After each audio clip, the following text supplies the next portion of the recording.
안녕하세요, 김호준입니다. 지난 월요일 우리 외교부와 중국 외교부는 교류 협력을 정상 궤도로 회복한다는 동시 성명을 냈습니다. 중국과의 사드 갈등이 봉합 국면에 들어섰습니다. 야당에서는 굴욕 외교라고 비판을 합니다. 한마디로 중국의 경제보복으로 우리 기업이 입은 경제적 손실에 대한 보상, 사과를 받아냈어야 한다는 겁니다. 그런데 사드 배치로 인한 중국의 보복은 없다고 강조하고 또 강조했던 게 박근혜 정부 아니었습니까? 작년 사드 논란이 시작될 당시부터 박근혜 정부와 새누리당은 중국 경제보복을 인정하지 않았죠. 명백한 보복 조치가 이루어지고 있는데도 아니라고 우겼습니다. 탄핵 기간 동안의 경제관계 장관회의에서조차 사드로 인한 중국의 경제보복 조치를 부인했죠. 경제보복에 대한 아무런 대응 시나리오도 없이 갑자기 사드 배치 선언부터 해서 기업들로 하여금 막대한 피해를 입게 해놓고 아무것도 인정하지 않았던 정치 세력이 이제 와서 그 피해 보상을 받아내지 못했다고 굴욕 외교라뇨. 자기들이 잘못해 만들어낸 피해의 책임을 왜 그걸 어렵게 해결해가고 있는 사람들에게 묻나요? 그리고 보수가 그렇게 중요하게 생각하는 미국 국무부가 이 공동성명에 대해 환영 성명을 낸 건 또 어떨 겁니까? 시비를 걸어도 좀 말이 되는 걸로 봅시다. 김호준 생각이었습니다. 현지입니다. 네. 굴욕 외교. 예. 저는 왜 굴욕 외교냐라고 했는지 처음 이해가 안 가가지고 찾아봤더니, 현 정부 출범 이후로 가장 웃기는 공세예요, 제가 보기에는. 굴욕은 어제 노회찬 의원도 얘기했지만 당시 중국이 당했다고 중국 생각하는 거죠. 기억을 떠올려 보시면 황교안 총리가 중국에 가서 이제 시진핑 주석 만났는데 당시 사드 배치할 거냐라고 묻는데 사드 배치 고려하지 않고 있다. 네. 라고 상대국의 정상이 묻는데 그렇게 답하고 나서 열흘인가요? 일주일 있다가 그렇죠. 예, 발표를 해버린 거 아닙니까? 배치한다고. 그런 일을 당하고 또 모욕감을 느끼지 않는 국가가 어디 있습니까? 예. 최소한 그때쯤에는 이해를 구하거나 어쩔 수 없었다고 양해를 구하거나 했어야 되는데 안 한다고 해놓고 예. 일이 제대로 틀어진 건 그때부터죠. 예. 대내 모두에게 거짓말하는 게 일상적이었던 정권인 것 같습니다. 그때 황교안 총리가 몰랐거나 자신도 몰랐을 것 같아요. 예. 총리조차. 예. 예. 생각해보면 그분이 문자로 해고 통보 받았잖아요. 아, 정말 아련한 일이네요. 네. 예. 문자로 해고 통보 받고 막 화가 났던 그때 상황이 떠오르는데. 어쨌든, 물론 그 이후로 중국이 보복을 하고 우리가 당한 건 부당한 건 맞는데 최소한 그런 상황을 유발한 당사자들이 이걸 굴욕 외교로 하는 건 말이 안 됩니다. 오히려 그때 기업들 손해봤다고 자기들의 일 때문에 사과를 해야 되는 거죠. 예.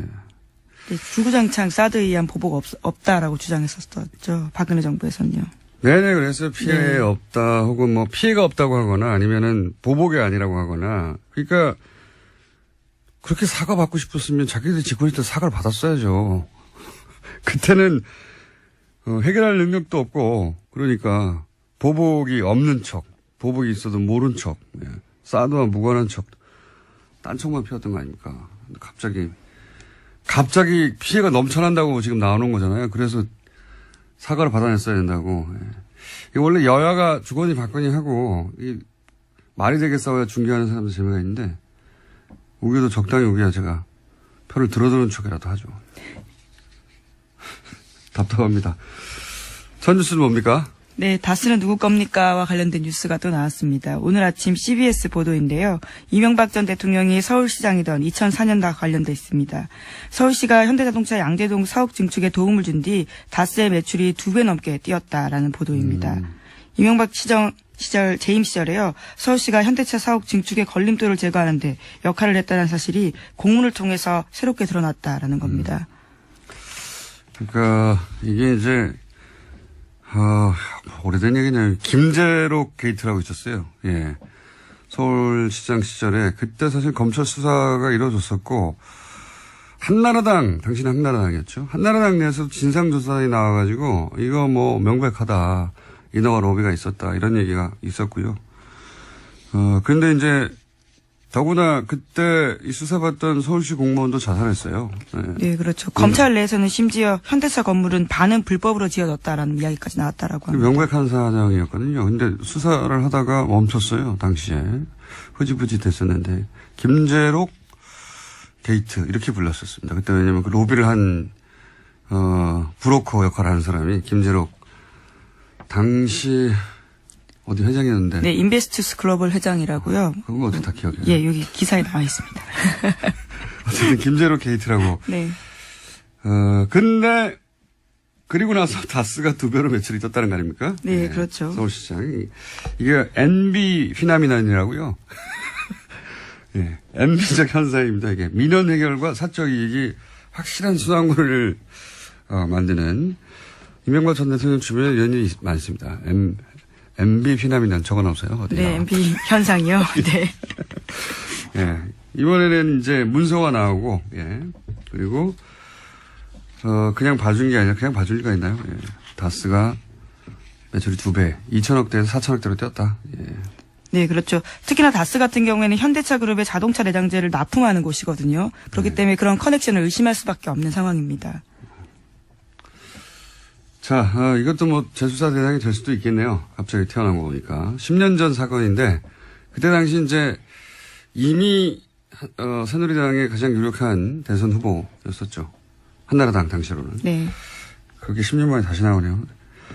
이명박 전 대통령 관련 사건들은 예, 최소한 10년짜리들이 많습니다. 최소한. 예. 다스는 예.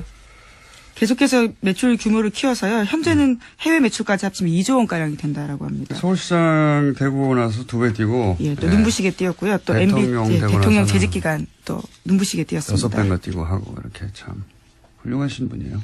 자, 앞으로도 계속 뉴스가 나오겠죠. MB 피나미는. 자, 다음 뉴스는요.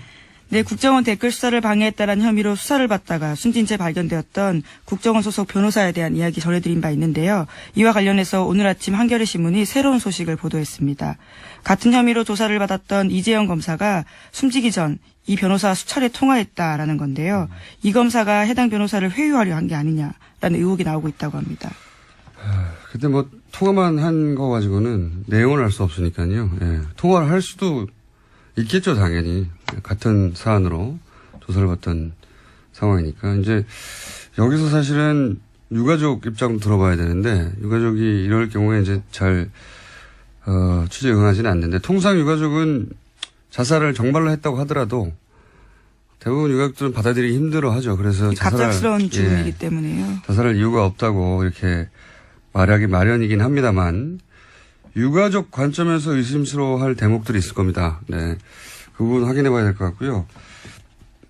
그만하니까 생각나는데 매우 특이하게 이런 류의 죽음에 대해서 자살이 맞다고 유가족이 거꾸로 이야기해 준 제가 기억하는 거의 유일한 케이스가 소위 마티 자살 사건이죠. 예. 그때 자살이 맞다는 뉘앙스로 오히려 의혹을 해명하는 역할을 부인이 했었죠. 예. 네, 근데 그 건 같은 경우에 최근에 국정원개혁발전위원회가 발표했었는데요. 또 자살이 맞다 이런 결론이 나오긴 했습니다. 문서상으로는 특이점이 없다. 자살이 맞는 것 같다라고 했는데 예를 들어 그게 블랙 오퍼레이션 흔히 말하는 였다면 뭐 거기 써 있을까요? 여하간 저희가 방송을 시작한 이후로도 이런 류의 자살이 굉장히 많았는데요. 예. 관심을 가지고 계속 저희는 지켜보고 있습니다. 유가족도 접촉을 한번 해보고요. 자, 다음 뉴스는요. 네, 국정원 특활비 관련된 수사가 계속 진행되고 있습니다. 이번에는 청와대가 지난해 4.13 총선을 앞두고 새누리당 내 경선 등과 관련해서 비공식 여론조사를 했다라는 건데요. 이와 관련해서 5억 원이 들었는데 그 돈을 청와대가 아닌 국정원에서 냈다라고 합니다. 요 상황은 이 발언과 연결해서 봐야 됩니다. 저희가 이 비공식 여론조사, 뭐 청와대가 여론조사 할 수 있지 않냐 이렇게 생각할 수도 있습니다. 근데 문제는 이제 이게 비공식이었고 당시 이 여론조사의 의도가 뭐였냐를 볼 수 있는 당시 상황에서의 박근혜 전 대통령의 발언을 일단 잠깐 들어보시겠습니다. 이제 국민 여러분께서도 국회가 진정 민생을 위하고 국민과 직결된 문제에는 무슨 일이 있어도 소신 있게 일할 수 있도록 나서주시고 앞으로 그렇게 국민을 위해서 진실한 사람들만이 선택받을 수 있도록 해주시기를 부탁드립니다. 기억하실지 모르겠는데 당시 이제 유승민 의원이 소위 탈박 선언을 한 거죠. 네, 일종의 배신의 정치로 찍힌 네. 바가 있습니다. 그래서 진실한 사람을 뽑아달라고 진실한 사람 얘기를 굉장히 많이 했어요. 그때 당시에. 지난해 4.13 총선 전에 있었던 박근혜 전 대통령이 이제 진실한 사람, 저런 사람은 떨어뜨려야 된다는, 소위 친박이었다가 탈박한 사람들에 대해서 이 여론조사가 이상하다기보다는, 대단히 특이하고 이례적인 것은 쓰임새가요. 예. 네. 당시 TK 지역은 어차피 자유한국당, 당시 새누리당 인사들이 당선되게 돼 있어요. 그렇지 않습니까? 거기를 굳이 이런 돈을 들여서 비공식 여론조사를 한 이유가 뭐냐? 이제 소위 말해서 진박을 골라낸다고. 진박이라는 진실한 박근혜 편인 건가요? 진박? 그렇죠. 그래서 진박이라고 했었어요. 친박을 넘어서서 진박을 골라내는 선별 작업을 한다고 했었고, 그래서 이거는 단순히 여론조사가 아니라 박근혜 전 대통령이 찍어서 원하는 사람이 되게 하도록 만드는 그런 구도가 어떤 사람을 통해 가능해지겠는가 하는 거를 골라내는 명백한 선거 개입이죠. 대통령 자신을 위한. 그러니까 몰래 한 거 아닙니까? 그러니까 일반 여론조사 청와대에서 하거든요. 예, 그건 그냥 청와대에서 주면 되는데 그건 들키면 안 된다고 생각하니까 이 돈을 땡겨온 거죠. 국정원에서. 들키면 안 되는 여론조사였던 겁니다. 자기들이. 왜냐하면 목적이 이랬으니까요. 네, 심지어 해당 여론조사 같은 경우에는 최근에 해산했다라는 오늘 아침에 머니투데이 보도도 있습니다. 단순 비즈니스상 이유로 인수합병 될 수도 있죠. 물론 수사가 자신들을 향한다는 걸 인지해서 그랬을 수도 있지만 여간 이건 단신에 해당되는 것이고 당시 여론조사 기관이. 그러니까 5억이 들었지 않겠냐. 5억이 저는 자세히는 모르겠지만 업계에 있지 않아서 굉장히 큰 돈이거든요. 이 정도면. 특정 지역에 총선 출마 예정자들이나 이런 사람들을 여론조사하는 대구 경북에 지역구가 몇 개 있다고요. 예. 굉장히 큰 돈인데. 잠시 후 리얼미터 권 실장 나올 테니까 벌써 들어와 있네요. 어느새 조용히 들어와 있네. 예. 한번 물어보죠. 요 관련 사안은 이 비용이 어느 정도 규모인지. 여하간 이 비용, 그러니까 여기서 이제 전후 맥락을 얘기하지 않고 여론조사만 자꾸 보도하니까 여론조사 할 수 있지 않냐 얘기하는데 전후 맥락은 그겁니다. 당시에. 유승민과 같은 배신자들을 다 찍어내고 본인에게 진실되게 충성한 사람만을 따로 골라서 대구 경북에 당선되도록 만들겠다고 하는 대통령 의중이 들어간 선거 개입용인 겁니다. 이게 말하자면. 자, 그런 겁니다. 예. 다음 뉴스는요? 네, 우병우 전 민정수석과 추명호 전 국정원 국장이 지난해 7월에서 8월 집중적으로 통화했다라는 JTBC 보도가 있는데요. 그 당시에는 이석수 전 특별감찰관이 우 전 수석의 처가 부동산 매각과 관련해서 감찰에 들어갔을 때입니다.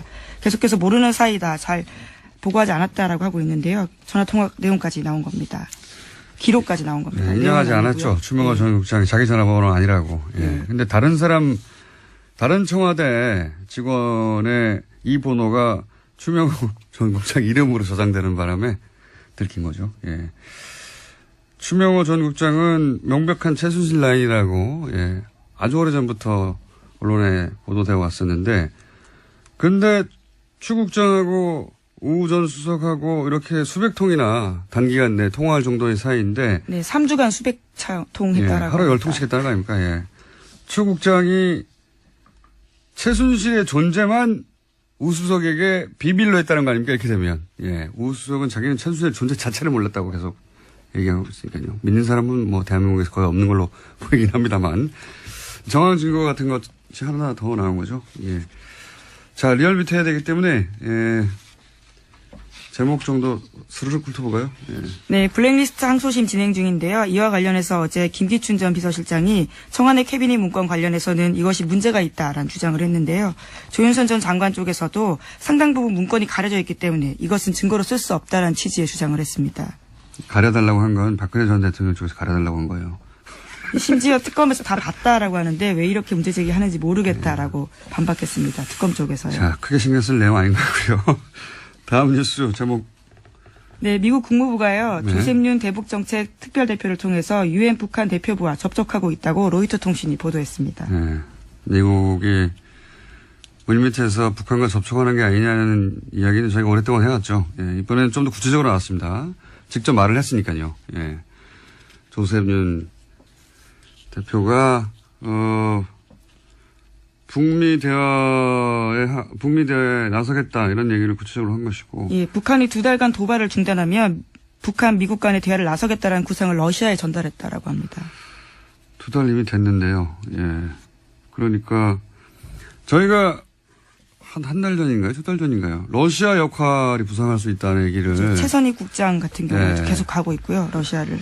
우리도 뭐 러시아와 접촉도 계속 있어서 러시아가 중국 대신에 중국이 지금 우리하고 뭐 사드나 이런 문제로 좀 소홀했지 않습니까? 그래서 러시아한테 그런 역할을 맡길 건가 보다 했는데 그래 왔던 것 같습니다. 러시아가 이걸 중간에서 역할을 하고 있었다는 뉴스가 나온 걸로 보아 뉴스공장의 분석은 항상 맞다. 그런 결론으로 가실 거라고 깜짝 놀랐습니다. 네, 저희가 예상했지 않습니까? 자, 네. 여기까지. 시사인의 김은지였습니다. 감사합니다. 네, 리얼미터 권순정 조사실장 나왔습니다. 네. 안녕하십니까? 안녕하십니까? 네, 빨리빨리 진행해보죠. 네. 네. 거의 뭐 해봤자 뭐 1%, 2%니까. 네. 요번에 좀 많이 올랐네요. 아, 그래요? 예. 네. 자, 그러면 빨리빨리 해보죠. 대통령 지지율 어떻습니까? 예, 지난 4주 동안 거의 변동이 없었죠. 네. 뭐 근데 0점 몇 프로 올랐다 내렸다 몇 예, 이번 주에는 2.2%포인트 올라서 69.4%가 되었습니다. 예, 부정평가는 27%에서 25.4%로 떨어졌고요. 추세가 어때요? 그러면 예를 들어서 추세가 수요일 네. 어제 일간 집계는 어떻습니까? 네, 그래서 어제 시정 연설이 있었죠. 여론 주목을 많이 받았는데 어제는 일간 집계가 71.7%까지 올랐습니다. 간만에 좀 올랐네. 한 네. 9월 4일 이후에 약 2개월 만에 처음으로 70%대를 다시 돌파를 했고요. 리얼미터 기준으로. 예. 네. 그리고 보수 중도 지금 분석을 해보니까 이념 성향이 다 올랐더라고요. 네. 그리고 영남과 2.2% 수도권 입니다. 포함해서 다 올라서 전체적으로 보합세에서 약간 상승세. 약간 이제 강보합세라든지 예. 그렇게 봐야 되지 않을까 싶습니다. 떨어질 때 0점 몇, 뭐 올라갈 때 2, 뭐 이런. 예, 거. 뭐 다른 여론조사에서는 상당히 많이 큰 폭이 있는데 저희 리얼미터 같은 경우는 네. 매일매일 하다 보니까. 예, 그렇게 크게 변화는 없습니다. 근데 2.2% 정도 추세가 되면, 약간 상승세, 약간. 예. 예, 그렇게 봐야 될 것 같습니다. 민주당도 역시 약간 상승세. 예, 올랐습니다. 1.7%포인트 올라서 50.9%를 기록했고요. 지난주까지는 40%대였는데 다시 50%대로 올랐었습니다. 자유한국당 아무래도 좀 떨어졌긴 좀 시끄럽습니다. 예, 자유한국당은 친박 출당을 둘러싸가지고 많이 갈등이 전폭되고 있지 않습니까? 네. 그리고 국정원 특활비 청와대 상납 의혹 이것도 역시 많이 일부 영향을 미치고 있지 않나 어제 싶은데요. 일간 집계로 어때요? 추세상. 어제 일간 집계에서는 상당히 많이 떨어졌습니다. 어제 일간 집계에서는 15.3%까지 하락을 이건 좀 했습니다. 많이 떨어졌네요. 네, 15.1. 네, 그렇습니다. 17, 8 하다가, 예. 국민당, 정의당 같은 경우는 각각 0.7%, 1.0%포인트 오른 6.6%, 5.7%였어요. 거의 변화가 없는 가운데 조금씩 오르는 이제 경향을 보이고 있고요. 바른정당이 좀 크게 약세를 보이고 있습니다. 그럴 수밖에 없겠죠. 지금. 네. 당이 지금- 존립이 가능하냐 마냐 하는 상황이니까. 예, 떨어진 포인트는 그렇게 많지 않지만 4.4%를 기록했는데요. 네. 7개월 만에 최저치로 하락했습니다. 특히 31일 화요일 일간 집계에서는 3.9%까지 떨어졌고요. 알겠습니다. 지금 분당 위기에 있기 때문에 이런 부분들이 반영이 되고 있지 않나 그건 싶습니다. 뭐 예상 가능했던 네. 수치고요. 대통령이 뭐 69나 70이나 그게 그겁니다. 예. 떨어져도 그게 그거고 올라도 저는 그게 그거라고 보는데 어쨌든 추세는 그래서 그렇습니다. 약간 강보합 혹은 약간 상승세다. 네, 이런 네, 거고요. 그렇게 봐야 될 것 같습니다. 네. 자, 이번 주 이런 거 하다가 항상 현안조사 네. 별 큰 차이 없다 이렇게 해주시고 제가 보기엔 별 큰 차이 없다. 이 말할 때 빨리 시작해야 됩니다. 네, 현안조사 야, 이번에는 네. 조금 핫한 조사를 좀 마련을 네. 했습니다. 낙태죄를 유지해야 되는지 폐지해야 되는지 이 부분에 대해 조사를 이거 해봤는데요. 궁금합니다. 제 기억으로 리얼미터가 이거 조사한 적이 있어요. 언제인지 기억 안 나는데. 7년 전 7년 좀 2010년 오래됐군요. 2월입니다. 요즘에 어제 청와대 홈페이지에 들어가 봤더니 네. 낙태와 관련된 그 청원이 무려 105개 정도 어제 기준 제가 봤을 때였고 20만 명 이상이 또 예. 특정 낙태죄 그거는 이제 폐지를 해야 된다는 청원이었는데 23만 명 이상이 잡혀 있더라고요. 그래서 언론을 비롯해서 상당히 핫한 이슈인데 결과는 바뀌었을 폐지를 것 같아요. 해야 깜짝 놀랐는데 이게 우리나라 사람들 좀 사회적인 이념 성향으로 보수적인 성향이 조금 더 강하거든요. 그래서 폐지를 해서는 안 된다라는 의견들이 조금 많이 나오지 7년 않을까. 전에 그랬죠. 예, 7년 전에는 그렇게 나왔습니다. 명백하게. 예, 네. 근데 요번에 조사를 해보니 폐지를 해야 된다. 낙태죄를 폐지를 해야 된다라는 의견이 51.9%가 나왔고 절반을 넘었었습니다.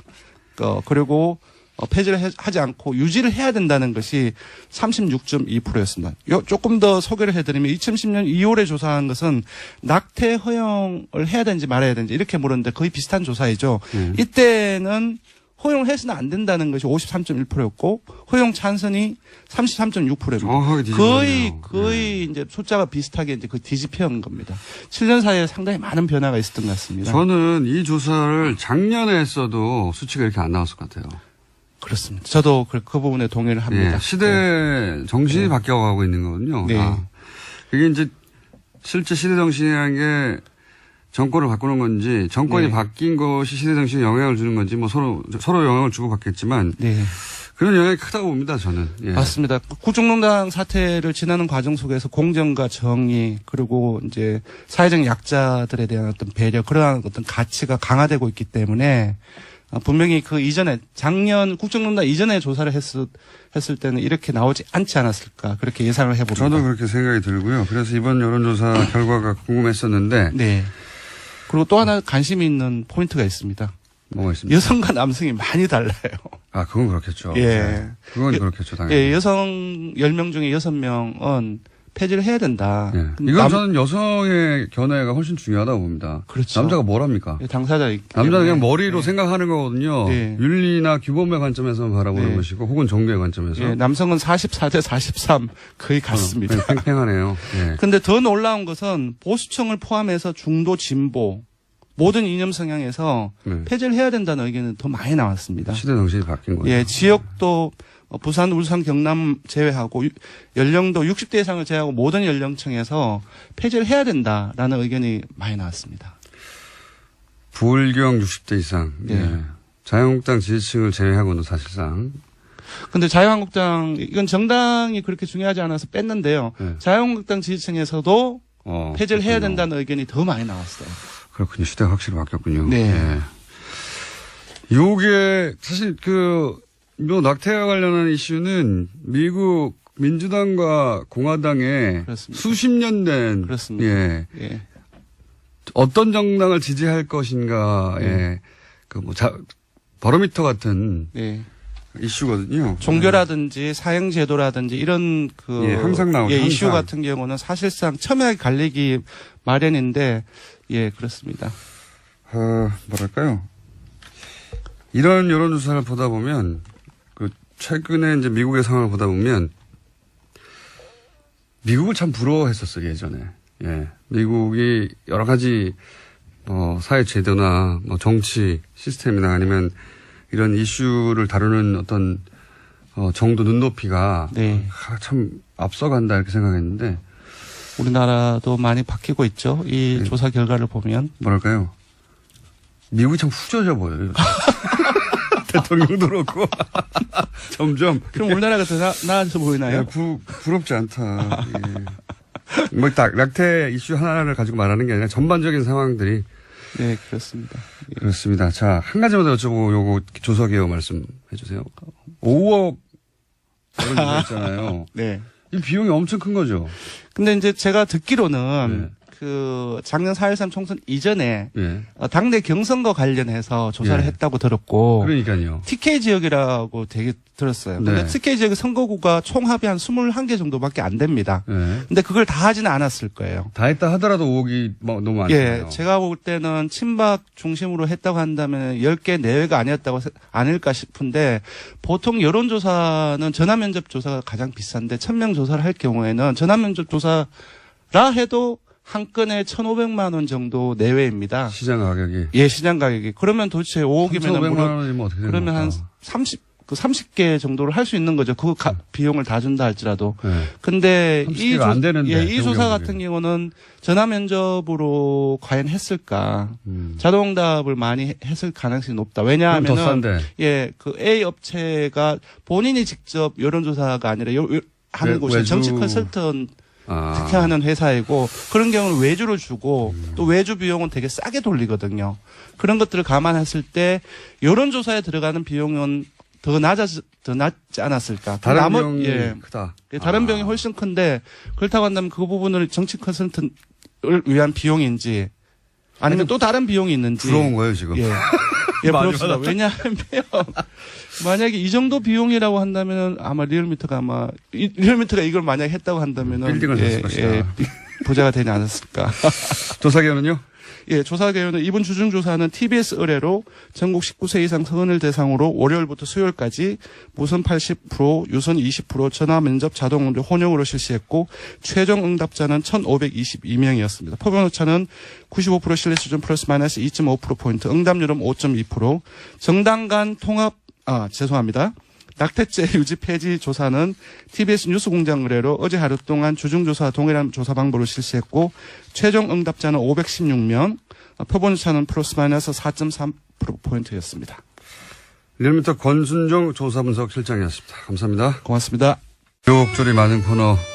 어떨 때는 사람들이 없애버려야 된다고 문자가 쏟아지고 어떨 때는 환호하는 내부자들 민주당의 안민석 의원 나오셨습니다. 안녕하십니까. 네, 더불어민주당 국민재산찾기 특별위원회 위원장 처음으로 당에서 뭐 하나 맡아봤습니다. 안민석 의원입니다. 자유국당의 김성태 의원 나오셨습니다. 안녕하십니까. 예, 안녕하세요. 김성태입니다. 근데 김성태 의원님, 예. 최순실 재산 몰수 안 합니까? 아이, 최순실 재산 몰수를 위해서 특별법 발의도 지금 안민석 의원과 많은 동료인들이 참여한 가운데 하셨잖아요. 그 자한당 중에서 유일하게 김성태 의원 한 분이 특별법 서명도 하셨는데요. 예. 자한당은 여기 대해가지고 어떤 입장이에요, 지금? 아이, 그 법이 이제 구체적으로. 이거 통과시키기 싫으니까 괜히 뭐 합당한다, 탈당한다 하면서 우당탕당 하면서 국민들 시선을 딴 데로 아이, 끄는 거 아니에요? 국회에서. 최순실이가 얼마나 지금 고마워하고 법을 있어요. 특히 공장장. 심의하고 논의해서. 공장장을 의견을 다 세게 꺼내가지고 최순실 재산몰수 확 들어가게 해가지고 일각에서 지금 들리는 이야기가 최순실이가 공장장하고 주진우를 굉장히 고마워한다고.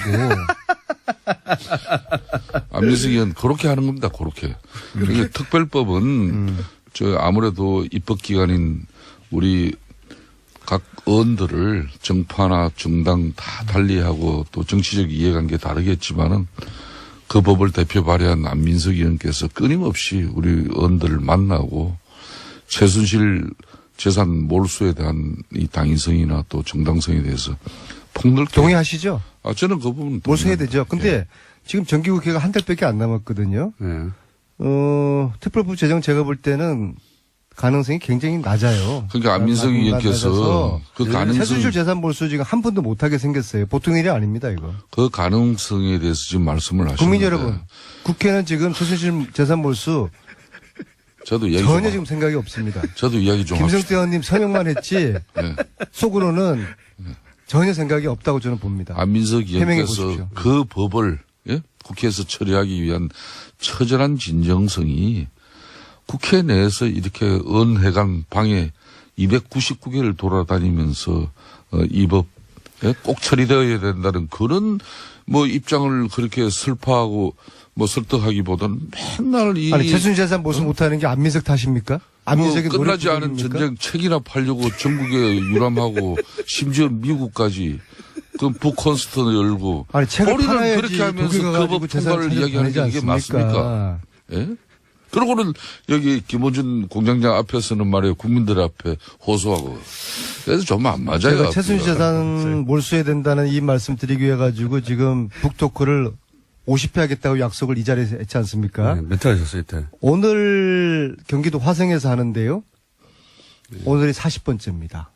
아우, 힘들어요. 예, 아주 자기 할 힘들고요. 때는 다 하면서 이 최순실 특별법 처리 안 된다고 동료원들한테 또 원망하고 그러면 안 되는 알겠습니다. 거예요. 그럼 제 노력이 것으로 받아들이고 제가 더 열심히 노력하는데 예. 근데 제가 전체적으로 보니까 저희 더불어민주당 저희 쪽에서도 좀 미온적이고요. 예. 그다음에 자유한국당하고 바른정당은 적극 반대고 국민당은 말로는 당론으로 채택을 지난 연말에 했다고 하는데 실질적으로 하는 건 아무것도 없어요. 근데 제가 이제 국민당이 여기돼 가지고 특별법 서명을 한 20명밖에 안 했다고 해서 뭐 그런 좀 반대의 뉘앙스로 이야기, 저는 그런 건 아닌데 특별법의 서명을 절반밖에 안 했다는 이야기를 한 건데 국민당 측에서 오해를 했어요. 왜 안민석이가 국민당이 반대한다고 했느냐. 우리는 당론 발의까지 지난 연말에 했는데 저는 사실 몰랐는데요.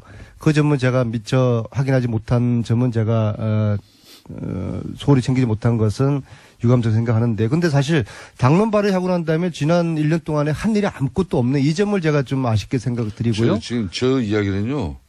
뭐 그래서 그런 국민당에서 이야기 했더니 또 국민의당에서 저 안민석 의원 또 윤리위원회 국회 제소하겠다고 제소하겠다는 그렇게 입장 해서 밝히니까 아니 이제 여러 이야기가 제소 나오고. 아니라 뭐 저는 뭐 안철수한테 고발도 받은 적이 있고 제소 할아버지도 괜찮은데 그럼 국민당이 당론 발의를 했으면은 나서서 실질적으로 적극적으로 이 특별법 제정될 수 있도록 국민당이 한번 앞장서 주시고 그러면 제가 국민당 제가 박수 쳐드리고 안철수도 제가 업어드리겠습니다. 안철수 업어드리겠습니다. 어쩌면 그 같은 안식길이 금방 좋았다가 얼마 전에는 또 안철수 국민의당에서 우리 안민석 의원 또 고발건 이렇게 취하했다고 얼마나 안철수 의원을 또 칭송했습니까? 최순실 국면에서 하여튼 안씨들 이상하죠. 아니 국민당이 저를 띄워주려고 작정한 것 같아요. 작년 이맘때 어땠습니까?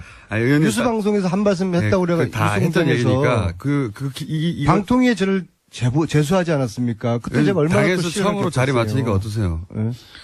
잘 적응은 안 되는데요. 근데 저는 이런 거 맞는 거 싫어해요.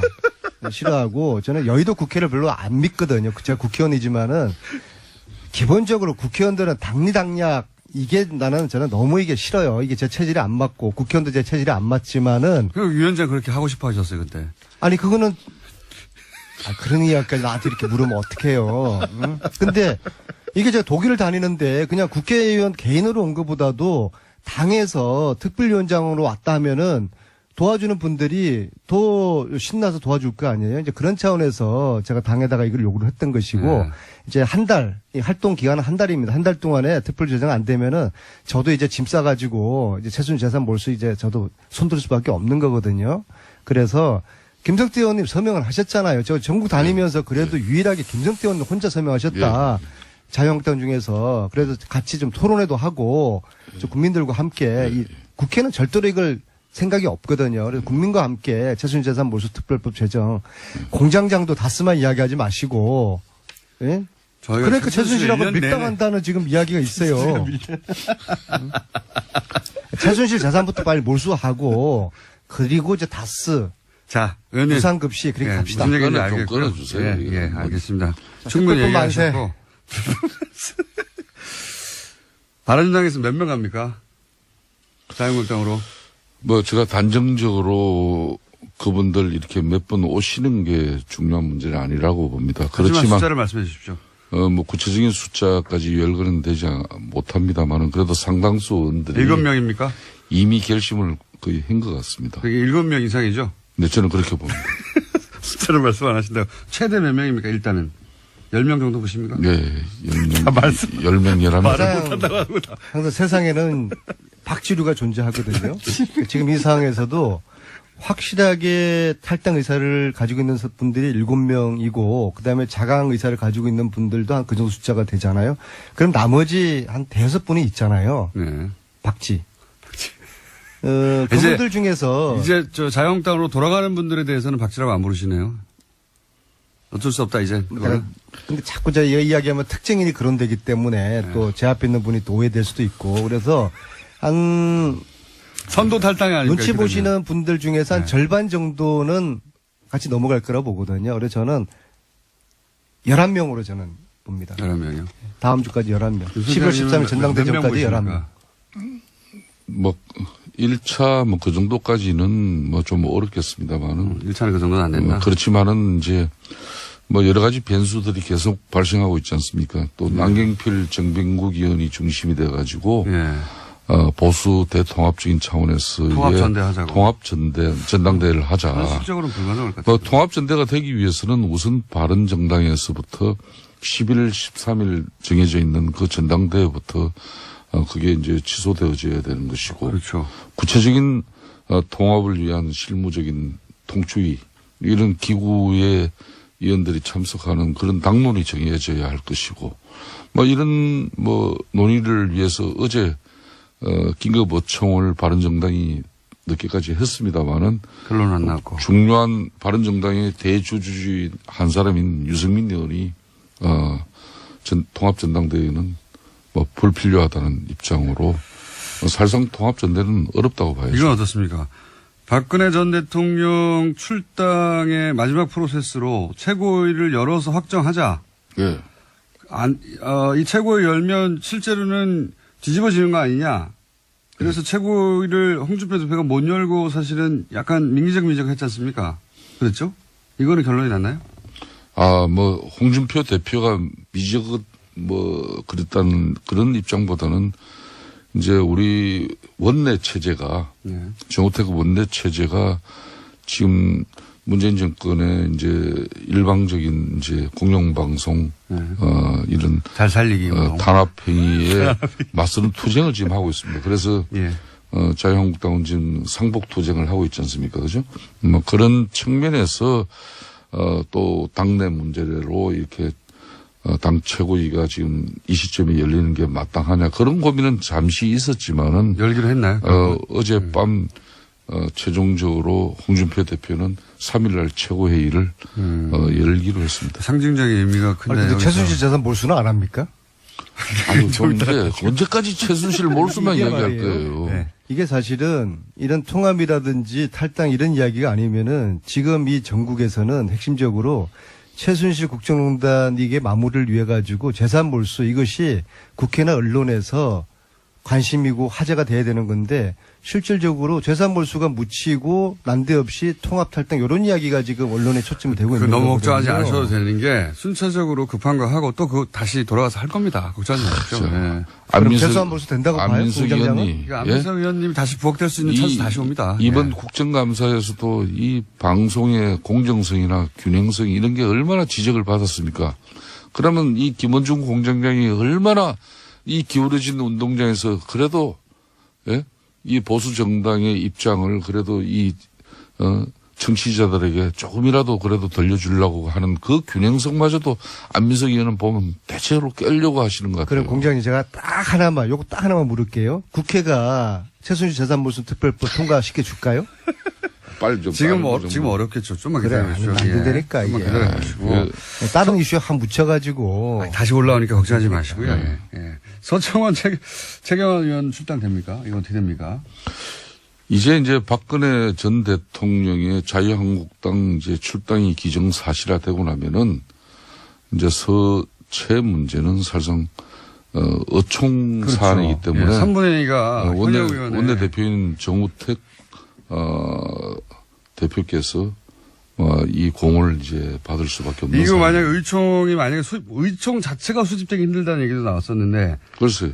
그러니까요. 왜냐하면 어느 쪽도 피해를 입을 수 있으니까 그 결과가 파국적으로. 만약에 여기서 의총에서 서청원, 최경환 출당 결의가 안 되면 그러면 홍준표 대표가 지금 뭐랄까요. 타격을 크게 입는 거 아닙니까? 예, 정치적 타격을 크게 입을 수밖에 없죠. 그렇지만은 이제 또 어떻게 전망하세요? 의총은 열린다 안 열린다. 홍준표 대표는 윤리 결정을 예. 상당히 지금 존중하는 입장이에요. 그렇기 때문에 어총 소집은 정우택 원내대표께서 이 문제에 대해서는 적절한 시점에 판단을 하지 않겠냐 이렇게 봅니다. 어떻게 전망하십니까? 열리긴 열립니까 의총이? 1번 의총은 열린다 안 열린다. 직접적으로 이 문제만 가지고 열리는 거는 그렇게 어렵다. 용이하지는 않는 현상이죠. 의총 자체가 열리기 쉽지 않다. 만약인데 우여곡절 끝에 열리면 지금 현재의 당내 분위기로 서청원, 최경환 두 의원이 출당이 될 정도의 3분의 2 표가 모일 수 있습니까? 그 부분은 네. 국민적 여론이 여론이 어떠냐에 따라서. 우리 당을 지켜보는 우리 국민들이 이 문제에 대한 어떤 인식이나 여론이 아마 우리 어총의 결과로 가름되죠. 의원님이 보시기는 어떻습니까? 지금 현재 전망하자면. 뭐 그걸 지금 이 방송에서 그 전망을 그렇게 어떻게 개인적인 합니까? 전망인 거죠, 그냥. 저는 네. 뭐 그 부분은 거듭 한결같습니다. 국민 여론이 이 부분에 대한 되게 결정. 어렵죠, 일단. 현재는. 사실상 이 문제는 우리 당이 유능한 정치를 통해서 문제를 해결할 수밖에 없는 문제입니다. 요 유능한 정치라는 어떤 건가요? 그건 바로 국민의 뜻을 받드는 길밖에 없는 거죠. 아니 사실은 지금 국민 요거 좀 여론 물어봐주세요. 말씀하셨지만은 국민들은 여기 대해서 크게 관심이 없어요. 국민들은 올해 넘기기 전에 적폐청산 좀 독하게 하고 넘어가자 그거거든요. 예. 적폐청산에 여러 가지 내용이 있지만 그중에 핵심이 과거 부정재산을 몰수하는 여기에 국민들은 다 그런 기대를 하고 바라고 있는데요. 정기국회가 마지막인 날, 마치는 날이 12월 8일입니다. 그러니까 앞으로 딱 한 달 남았죠. 이 한 달 동안에 지금 국회의 분위기나 절차상 이 법사위원회가 특별법을 상정해서 논의하고 통과시키고 저는 지금 물리적으로 지금 굉장히 지금 어려운 지금 상황이라고 불가능에 봅니다. 가깝다고 저도 봐요. 그렇죠. 예. 예. 그래서 현재, 그걸 현재 국민들에게 상황에서. 일단 알려드려야 되는 겁니다. 그러면 최순실재산 몰수를 하지 말 것인가를 국민들께서 판단을 해 주셔야 돼요. 다시 도전해야죠, 또. 다시 도전한다 그러면 예. 국민들이 국회는 이걸 통과시키려고 하지 않으니까 국민들이 국회에다 요구하고 압박하고 국민들이 할 수 있는 여러 가지 노력들을 국민들이 해 주시지 않으면 이 법 통과되기 어렵습니다. 그러니까 그러니까 최순실재산 지금- 몰수는 어렵다고 지금 이제 생각합니다. 공장장의 이 제지에도 불구하고 계속 최순실 재산 몰수에 관한 입장을 지금 계속 지금 뭐 저 발언 중에도 아니 들어오지 국회의원들이 않습니까? 관심 별로 없으니까 저라도 이렇게 뭐 그러니까 절실하게 이야기를 하고 국민들에게 제가 아니 왜냐하면 국민들은 안민석 이게 당연히 의원님한테 재산 몰수 되는 걸로 알고 있어요. 그러니까 그래서 어려울 너무 거다 걱정하지 마십시오. 이야기하면은 안 잊고 있습니다, 사람들. 어제 밤에도 후배들하고 맥주를 마시다가 야 이거 안 될 거야라고 했더니까 그 중에 한 명 기절해가지고 병원을 갔어요. 예?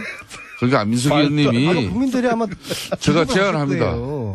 예? 그 북콘스트 조금 이렇게 유예하고 여기에 집중하세요. 어디에 집중해요? 아니 지금 최순실 재산 몰수 특별법을 네. 본인이 대표 발의하시고 아까도 이야기했지만은 북콘스트에 너무 집중하다 보니까 물론 전국의 현장을 다니시면서 최순실 재산 몰수의 당위성에 대해서 또 직접 국민들을 만나는 그 아니 시간도 제가 이렇게 하니까 소중한데 일각에서는 도지사 행보하는 거라고 요 사안인데. 하시는데 정말 저는 내일 저는 나가서 얘기하시고요. 그창 가서 북톡하고 아니 도지사 행보가 아니라 아니, 오히려 나는 대표 그래요. 행보라고 이야기 도지사 하시면은 문제도 저 그 이야기 하던 나왔는데 건데요. 예. 아니, 아니 국회는 민주당의 김성태 지금 의원님이 현재 경기도지사 문제는 예?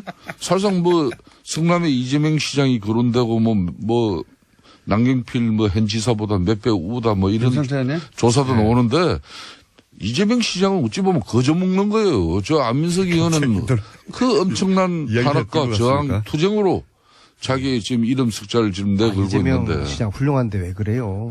뭘 특별법 또. 통과되면은 제가 이런 이 특별법 이 얘기는 결정을 하겠습니다. 제가 계속 거론할게요. 너무 걱정하지 마시고요. 이번에 안 되면 된다니까, 이번에 특별법이. 올해 안 되면 내년에 또 하면 되죠. 내년에는 안 돼요. 안민석 내년에는 의원님. 개헌하고 지방선거 전국인데 폐지가 넘어가 버립니다. 바람 불 때 연날 내년이 상반기 안 되면 후반기에도 계속 잊지 않고 물 들어올 때 계속하겠습니다. 예. 노젓는 거죠. 다 때가 있는 겁니다. 물리적 시간이 지금 너무 부족하기 때문에. 뭘 갑자기 뭐 물에다 노를 젓는 이야기예요. 지금 중요한 것은 중요한 건 중요한 것은 통합입니까? 예, 서청원 통합입니까? 최경환 탈당 적폐- 됩니까? 적폐청산이라는 역사적으로 아무런 미명하에 의미가 없어요. 예? 이혼했던 부부가 다시 뭐 합쳐 본들 그게 무슨 뭐 의미가 있어요. 그냥 뭐 1년 전에 제가 그랬잖아요. 위장이혼이라고. 근데 위장이혼인데 이걸 다시 어떻게 하다 보니까 위장으로 이혼했는데 이게 다시 이게 합치려고 하니까 이상하게 이게 여러 가지 어려워지는 상황에 봉착한 거예요. 근데 국민들 다 알아요. 예? 과거에 대한 반성 없이 국정농단 부역했던 거에 대한 반성 없이 뭐 합당 아니라 합당 할아버지를 하더라도 국민들 지지받기 어려울 겁니다. 안민석 의원님 그만하세요. 예? 참 그 최순실의 국정농단 그 분노는 국민들 여전합니다. 그 분노를 계속 살려나가야만이 이 정권의 국민적 여론과 지지를 등에 업고 국정 운영을 더 원활하게 할 수 있는 분명히 그런 큰 장점은 있습니다만은 언제까지 이렇게 적폐청산이라는 미명하에 과거를 가지고 이렇게 앞으로 미래를 위한 국민 대통합을 그런 그 통합의 시대를 갖다 주창해야 될 어제 죄를 대통령이 벌하지 않는 것, 내일의 더 큰 범죄에 대한 용기를 주는 어리석은 짓이다. 처럼 이런 참모들이 주변에 많으니까 알베르 까미. 대통령께서 더 큰 안민석, 이렇게 김성태 의원님. 네? 대한민국의 통합을 해나가지 못하는 그런 정치구단이라는 예, 별명으로 불리신 분입니다. 박지원 전 국민의당 대표 나오셨습니다. 안녕하십니까? 안녕하세요. 네. 목소리가 좋으신 거 보니 기분이 좋으신가 봅니다, 요즘. 요즘 잘 돼가잖아요. 제가 미워하는 MB가 곧 구속되게 돼 있다. 다스는 누구 겁니까? 국감에서 여러 번 물어보셨더라고요. 아직도 몰라요? 해벌리 PC는 누구 겁니까? 최순실 거죠. 예. 예. 그건 안 해. 네. 다스는 누구 겁니까? 이 MB 거라고 지난주에 말씀하셨죠. 예. 자기 더 고소 안 달래. 다스는 MB 겁니다. 해벌리 PC는 최순실 거고. 예. 시원시원하게 말씀해 주시고. 옛날 나라는 박근혜 거고. 국민의당은 누구 겁니까? 당원 겁니다. 바로 그 말씀 드리니까 갑자기 생각난 건데 어젠가 그저께 안철수 대표가 인터뷰를 했는데 문재인 대통령은 이제 경쟁 상대가 아니다. 선거가 다 끝났기 때문에 이렇게 말씀하셨어요. 처음부터 아니었어요. 아니, 그걸 이상하게 듣지 말고 대통령이 당선되면은 대통령이지 문재인 대통령도 다음 대통령 안 나와요. 그렇기 그렇죠. 때문에 경쟁 상대가 아니고 일단 선거 결과에 승복을 하고 당선된 대통령에게 협력할 것은 협력하고 야당으로서 지적할 건 지적해야지 무조건 나쁘다고 하면 안 돼요. 근데 제 장점이 뭐냐? 네. 잘하는 건 잘한다 하고 네. 못하는 건 못한다고. 박지원 같은 사람이 없어요. 아니 근데 이런 질문이 나온 이유가 안철수 대표가 선거 다 끝났는데 마치 지금 대선 경선하는 것처럼 계속 문재인 대통령만을 향해서 발언을 쏟아내니까 아무래도 기자들이 그런 질문을 했겠죠. 근데 거기에 대해서 이제 경쟁 상대가 아니다. 선거가 다 끝났기 때문에 이런 답변이 6개월 있다가 나왔다는 게 신기하다는 거죠. 예. 야, 처음부터 그렇겠죠. 아니 지금 12월에 대선 없다는 걸 11월 돼서 깨달은 게 아닌가 싶기도 하고요. 그냥 공장장은 안철수. 참부터 아니었어요. 재밌는 답변이었습니다. 아주. 자, 시정연설은 어땠습니까? 어제? 기왕 있었던 어제 큰일이니까. 어제 제가 그 자리에서 SNS에 올렸었는데 예. 제가 볼 때는 감동적으로 잘했어요. 그 도입 부분에 말이죠. 예. IMF 외환 위기를 당해서 우리 국민이 당했던 눈물 예. 그리고 국복 과정에서 근무기 등 예. 국민 총화를 이루는 그걸 탁 도입하는 것을 보고 예. 그때 주역이셨잖아요. 그때 대표님이. 그렇죠. 예. 제가 IMF 극복하는데 은메달 딴 사람이죠. 예. 그런데 맞습니다. 예. 진짜 저건 누가 썼는지 누가 저렇게 연출을 했는지 참 잘했다. 저건 바로 IMF 외환 위기를 가져온 세력이 예. 오늘의 적폐 세력이에요.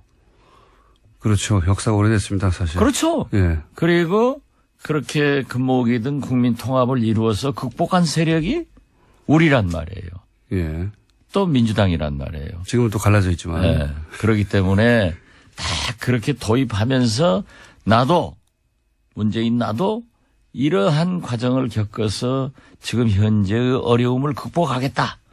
그런 의지를 보여주는가 하면은 대북 정책에 대해서는 DJ의 베를린 설은 예. 순서만 바뀌었지. 너무나 감동적으로 잘하더라고요. 그건 잘하는 거죠. 그렇게 받아주셨군요. 예. 그런데 개헌 문제. 예. 그건 지금 현재 대통령께서는 자꾸 지방 분권만 네. 강조를 하는데 국회나 국민은 권력 구조 네. 분권을 요구하고 있는데 거기에서 좀 앞으로 네. 상당한 토론이 필요하다. 그리고 부자 증세 없는 세수 증대는 서민과 영세상인 월급쟁이들한테 고통을 너무 강요하는 것 아닌가 그런 생각 가졌어요. 그런데 잘했어요. 잘한 건 잘한 거예요. 전반적으로 잘했고 예, 그런 부분이 좀 훌륭했어요. 걸렸다. 이건 어떻게 평가하십니까? 최근에 중국과 사드 문제가 이제 뭐 아직 완전히 해결됐다고 말할 수는 전혀 없고 어쨌든 서로 잘해보자 봉합 국면에 들어선 것 같은데 여기 대해서 야당에서는 보수 야당에서는 일단 구려외교라고 하잖아요. 저는 왜 구려외교라고 하는지 잘 이해가 안 가는데 요 대목은 어떻게 평가하십니까? 잘했어요, 그것도. 그것도 잘한 겁니까? 외교는 예. 다 얻을 수 없습니다. 그리고 우리는 대한민국은 도랑이든 소예요. 미국 풀도 먹어야 되고 중국 풀도 먹어야 됐는데 우리나라 지정학적으로 미국, 일본, 중국, 러시아 세계 초 4대 강국에 둘러싸여 있는 나라인데 여기에서 줄타기를 잘하는 게 외교예요. 네. 어떻게 미국도 만족시키고 중국도 만족시킬 수 있어요? 네, 100%는 안 되죠. 안 되죠. 네. 그런데 이렇게 해결해 나가고 또 문제가 있는 것은 또 그대로 남겨놓으면서 해 나가는 것이 외교지. 그래서 구동존이라고 할 거예요. 그런데 그 비난하는 사람들은 구동존이가 무슨 말인지 모를 거예요. 이거 어떻습니까? 최근에 이런 똑 잘라서 요 대목만 한번 여쭤볼게요. 국정원의 특활비 뭐 3인방한테 뭐 매달 1억씩 줬다. 이런 얘기 하니까 자유한국당에서는 김대중 정부 때도 있었다라고 이제 김대중 정부를 탁 특정해 버렸어요. 근데 김대중 정부 때 있었던 일이라면 대표님이 모를 수 없지 않습니까? 예. 비서실장도 하셨는데. 요거는 어떻게 되나요? 분명한 것은 박정희, 예. 전두환, 예. 노태우, 김영삼 정부에는 있었어요. 제가 청와대에 들어가니까 제가 공보수석이었는데 예. 공보수석 산하기관, 연관기관이죠. 예. 거기에서도 매월 가져오더라고요. 그래서 대통령께서. 산하기관에서도 가져왔어요? 국정원뿐만 그렇죠. 아니라? 국정원뿐만 아니라 고바코, 예. 언론재단 가져왔어요. 그래서 대통령께서 어떠한 경우에도 산하기관, 연관기관에서 일체 돈 받지 마라. 그리고 또 과거에는 예. 그 산하기관 경비로 해외 출장을 많이 갔어요. 어허. 또 기자들도 산하기관 그 돈으로 갔어요. 청와대가 그러니까 그냥 산하기관들 돈을 그냥 갖다 썼거든요. 그렇죠. 쉽게. 예. 그런데 그걸 가져왔더라고요. 가져왔는데 대통령께서 해가지고 일치 안 받았어요. 국정원도 마찬가지고. 마찬가지고. 또 그 기자들도 우리 김대중 정부 때부터 해외 출장이나 지방 출장 갈 때 전부 돈을 받았어요. 심지어 프레스센터. 예. 외국 나가면 프레스센터를 쓰잖아요. 예. 그 경비까지 다 받았어요. 기자들로부터. 기자들로부터, 언론사로부터. 그러니까 돈을 그쪽에 주는 게 아니라 거꾸로 언론사로부터 받았다 그때부터. 받았죠. 자기 비용은 자기가 내라. 그게 이제 전통이 됐는데. 예. 그래서 김대중 정부는 없어요. 만약에 그렇게 의심스러우면 당군 할아버지 때부터 한번 정보부가 얼마나 갖다 준 내가 바보라고 그랬어요. 그런데 이제 문제가 예. 그 탑시크릿 국정원 예. 저자인 김당 전 오마이뉴스 국장에 의거하면은 노무현 정부 때 예. 김만복 예. 전 국정원장이 문제가 좀 있을 것이다. 예. 그런 얘기를 제기했더라고요. 김만복 그런데 실제로 국정원장은 김만복 국정원장은 좀 문제가 있어가지고 예. 저한테 많이 찾아와서 제가 히스토리 좀 원세훈 아시는군요. 원장하고 좀 얘기를 해서 해결해 준 적이 있기 때문에 그 부분은 제가 자신 없어요. 알겠습니다. 김만복 국정원장 부분은 잘 모르겠으나 개인적 일탈일 거예요. 개인적인 일탈일 수 있으나 김대중 정부 때는 그런 일은 자유한국당이 그런 주장을 하길래 제가 여쭤본 겁니다. 김대중 정부 때부터 이미 그런 일이 있었다고 하는데 그게 아니라 그 이전 자유한국당은 예. 자기들이 그런 거 선수였으니까 남도 잘하겠지 하는 거예요. 그 1억씩 간 거는 어디다 썼을까요? 모르죠, 뭐. 그거야. 예. 1억 한번 받아봤어요? 그랬으면 좋겠습니다. 안 써봤으니까 모르는 거예요. 그런데 우리도 안 써봤는데 왜 저한테 물으세요? 아니 그래도 이제 대표님의 그 경험치와 전문용어로 통밥이라고 하죠. 예, 통밥으로 볼 때 그 돈은 이렇게 됐을 가능성이 있다 정도. 뭐 시술비에도 썼고 그러지 않았을까 그래요. 누구의 시술비라고 말씀하시지 않았습니까? 박근혜 대통령. 다 보도된 거 아니에요? 그렇죠. 시술을 하신 건데 그 돈은 어디 나왔을까 이런 예. 얘기가 많이 있었죠. 그런데 그걸 스스로에서 아마 예산으로 쓰기는 항목상 어려울 거예요. 그런 항목은 없으니까요. 네. 대통령 시술비 같은 거는. 그랬을 개연성이 있다고. 그 뭐 정상적 시술 같으면 하는데 예. 미용 시술을 뭐 예. 예, 세금으로 하기는 어렵죠. 지금 문재인 대통령께서 건보 적용 확대도 예. 성형 시술 같은 것은 뺀다는데 그 예산에 그런 게 있겠어요? 아무튼 공장장 아는 게 하나도 없어. 오늘 컨디션 좋으십니다. 이거 어떻습니까?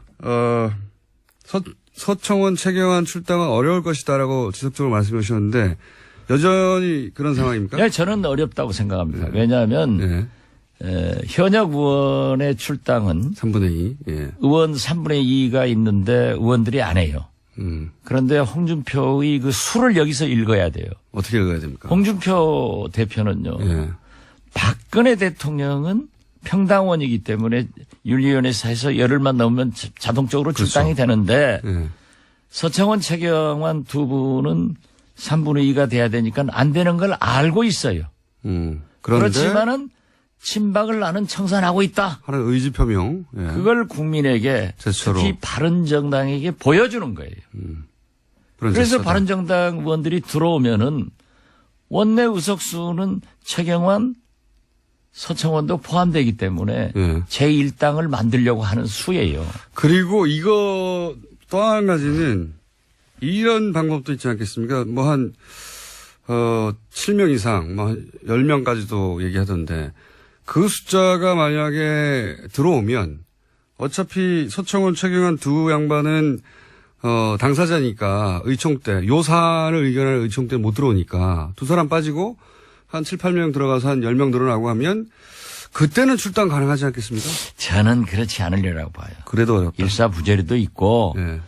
또 거기다 서청원, 최경환 저하고 개인적으로 가까우신 분들인데 예. 그분들이 거기 남아 있어도 예. 정상적인 정치 활동이나 당내 활동이 어려워요. 예. 놔두면은 의석수는 많고 예. 정치자금 배당도 많이 오고 그 뭐 괜히 친박들하고 갈라질 필요 없단 말이에요. 예. 그렇기 때문에 저는 제스처만 할 것이다. 네, 제스처만 하고 네. 역시 홍준표 대표의 수를 예. 청와대나 민주당은 못 당한다. 오로지 박지원만 당할 수 있다. 아니 그것은 제가 한 얘기가 아니고 예. 홍준표 대표가 예. 300명 국회의원 중 박지원만 무섭다. 본인이 그렇게 얘기하더라고요. 그건 사실입니다. 아니 저는 예. 그건 사실입니다. 홍준표 알아줘야 돼요. 제가 어제 보세요. 예. 어제 보세요. 대통령한테 딱 안 가다가 국회 오니까 왔으니까 여기서는 오셨네요 하니까는 국회니까요. 자기가 국회의원이라는 걸 자랑한 거예요. 예. 홍준표 대표는 국회의원이 아니죠. 지금. 아닌데 예. 그러니까 국회를 내가 장악하고 있다. 이걸 그런 메시지다. 그 말씀하시니까 홍준표 대표를 제가 사석에서 몇 년 전에 만났을 때 사석에서 만나면 이제 이런저런 정치인들 얘기하는데 박지원 대표님 얘기가 나왔어요 그때. 그랬더니 대뜸 하는 얘기가 그 양반을 건들지 마라. 박지원은 요물이다. 그 워딩입니다. 사석에서 나왔던 그 양반을 건들지 마라. 그랬던 적이 있습니다. 서로 인정하는군요. 그 대목에 있어서는. 네. 저는 뭐 요물과 홍준표를 요물인가요? 지금 건드려 봐야 건드려봐요. 제가 문재인 대통령 도와줄 필요가 없거든요. 이제이라 오랑캐의 칼로 오랑캐를 치는 거예요. 그런데 국민의당에서 녹취록이 툭 튀어나왔지 않습니까? 녹취록 이야기가. 그건 이용주 의원한테 물어보라니까 왜 자꾸 저한테 물어보세요? 대표님 다 알시지 않습니까? 상황을. 몰라요. 아시면서. 몰라요. 이 세상에 아는 걸 다 말하고 살아요? 그 녹취록이 어떻게 건네졌는지도 모른다니까요. 아시면서. 아니, 그건 가만두어도 네. 서청원, 홍준표 사이에서 불거져 나오게 돼 있어요. 예. 그런데 나무집 싸우는 게 굉장히 우리한테 이익인데 왜 거기다가 끼어들어요? 아니, 이미 끼어들었지 않습니까? 녹취록이 아니, 있다고. 살짝 간보기 한 거지. 잠깐 포기한 것이다. 불을 질러놓은 거지. 불을 지르 근데 불이 활활 타지가 않아요. 그럼 한 번 더 지펴줘야 되는 거 아닙니까? 타게 돼 있어요. 그래요? 예, 그리고 그 불은 확 타버리면 안 돼요. 두고 타야 오래 효과가 나타나는 겁니다. 요거 하나만 확인해 주시죠. 하여튼 공장장 아는 게 없어요? 아니 나하고 진행을 바꾸는 게 나아. TBS의 청취율을 올리는 것은 박지원, 공장장, 김어준 일주일도 안 되고 한 3주에 한 번씩 출연시켜줄게요. 감사합니다. 여기 내용에 원래 홍준표 대표하고 서청원 의원 간의 공방은 1심 이전의 상황에 대한 얘기였는데 이용주 의원이 얘기한 것은 1심 이후의 상황입니다. 그래서 이게 녹취록이 두 개가 있는 거냐 아니면은 그죠? 아니요, 제가 이용주 의원하고 법사위에서 옆에 앉으니까 우리 간사님 아니에요? 예. 저는 유일한 간사 지배를 받고 있는데 예. 그렇게 얘기하시던데 1심에서 무죄 났는데 그러니까요. 2심 항소심을 앞두고 예. 그러한 얘기가 오고 간 게 증인을 있다. 회유한 정황에 관한 얘기를 했단 말이죠. 그렇기 때문에 2심에서는 무죄 판결이 났다. 그러니까 1심 끝나고 난 상황에 말한 거잖아요. 그렇죠. 그렇죠? 예, 예. 그러니까 이게 별도의 녹취록입니까? 그 이전에 홍준표 대표는 1심 녹취록 모른다니까요. 그렇게 자꾸 저를 유인해 가면은 제가 빠질 것 같지만은 제가 누구예요? 박지원이에요. 자, 그러면 이영주 의원이 이 뻥을 치지는 않았겠죠? 그죠? 그 이용주 의원이 검사 출신이고 부장검사 출신이고 네. 얼마나 스마트한 사람인데. 근데 그럼 녹취록이 나오긴 나올까요? 언젠가는? 그건 모르죠. 그것은 우리 국민의당을 바라볼 게 아니라 서청원, 홍준표를 바라보면 나온다니까요. 그 서청원 대표 그 외국 들어오면서 공항에서 하는 얘기 들어보세요. 언젠가는 할 것이다. 최종적으로 누가 이깁니까 보시기에? 서청원 대 홍준표. 서청원이 이기죠. 아, 그렇게 보십니까? 네. 왜냐면 이 그러니까 녹취록, 예. 홍준표가 그 절대 그 이상 확전 안 할 거예요. 여기서 이긴다는 의미는 서청원 의원은 계속 당에 남고 홍준표 대표의 어떤 지도 아니 그 발언에 대해서 그 발언 예 녹취록 배틀에 있어서는 적어도 서청원 그렇죠. 대표가 이길 것이다. 나는 그렇게 봐요. 녹취록 내용을 아시는군요. 몰라요. 아시면서. 아니 아는 걸 다 세상에 말하고 살아요? 대통령 한 사람도 자기가 한 행동 딱 거짓말하면서 잡아대던데 뭘 나는 대통령 못 해봤잖아요. 대신 대자 대통령만 했지. 그러면 대신 대자 대통령이면 상황이 맞으셨네요. 상황은 아니고 하왕이지. 하왕 정도. 대신했으니까. 하왕 정도 하셨습니까? 홍준표 대표하고 두 분이서 따로 사석에서 만나서 이런 얘기 주고받고 하신 적은 없어요? 한 번도 없어요. 그러신 것 같더라고요. 예. 예. 두 분이 서로를 존중하면서 또 괴롭히고 싶어 하면서 동시에 인정도 하면서 이런 것 같더라고요. 예. 언론에 나오는 얘기만 봐도 알고 예. 그 박찬종 예. 전 의원. 선배 예. 그 의원이 아주 그 재밌는 얘기를 하더라고요.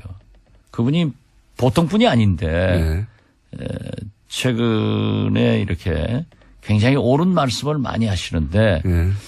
홍준표 대표가 그 말을 하는데 어쩐지 홍준표답지 않은 표정을 하더라. 어쩐지 홍준표 녹취록에 관련된 얘기를 하는데 그러면서 예. 냄새가 나는 얘기를 하길래 예. 과연 박찬종도 박찬종이다. 진짜 그 아주 재밌는 표현 아니에요. 미세한 표정 변화를 잡아내서. 예, 아주 그 자신 없어 하더라 하는 말씀을 듣고 박찬종 선배님 진짜 대단하신 분이에요. 예. 그러니까 자신 없어 할 녹취록 내용을 알고 계시다는 얘기네요. 그런 감이 있다는 거지. 그런 감이 있다. 그거 이용주 의원 누가 줬을까요? 모르죠. 아시면서. 몰라요. 아시면서. 오늘 전부 나를 그렇게 아주 전지전능하신 무슨 뭐 하나님 취급하는데 저 모르는 건 많이 몰라요. 바른정당은 어떻게 됩니까? 그럼 남은 바른정당은? 바른정당은 이제 다음 주 예. 11월 중순 전당대회 전까지 13일 전까지. 예. 13일 전까지 갈 사람은 가고 남을 사람은 남는 거죠. 그래서 당헌 교섭단체는 무너지고 예. 제가 볼 때는 집단 예. 혹은 전국적으로는 예. 흡수될 것이다. 한국당으로 많이 갈 것이다. 그렇게 봅니다. 1차 탈당하고 그다음에 추가로 탈당할 수도 있고. 그렇죠. 예. 그래서 결국 남는 사람은 뭐 몇 몇 사람 명? 남겠어요? 한 자릿수로 줄어들고. 예.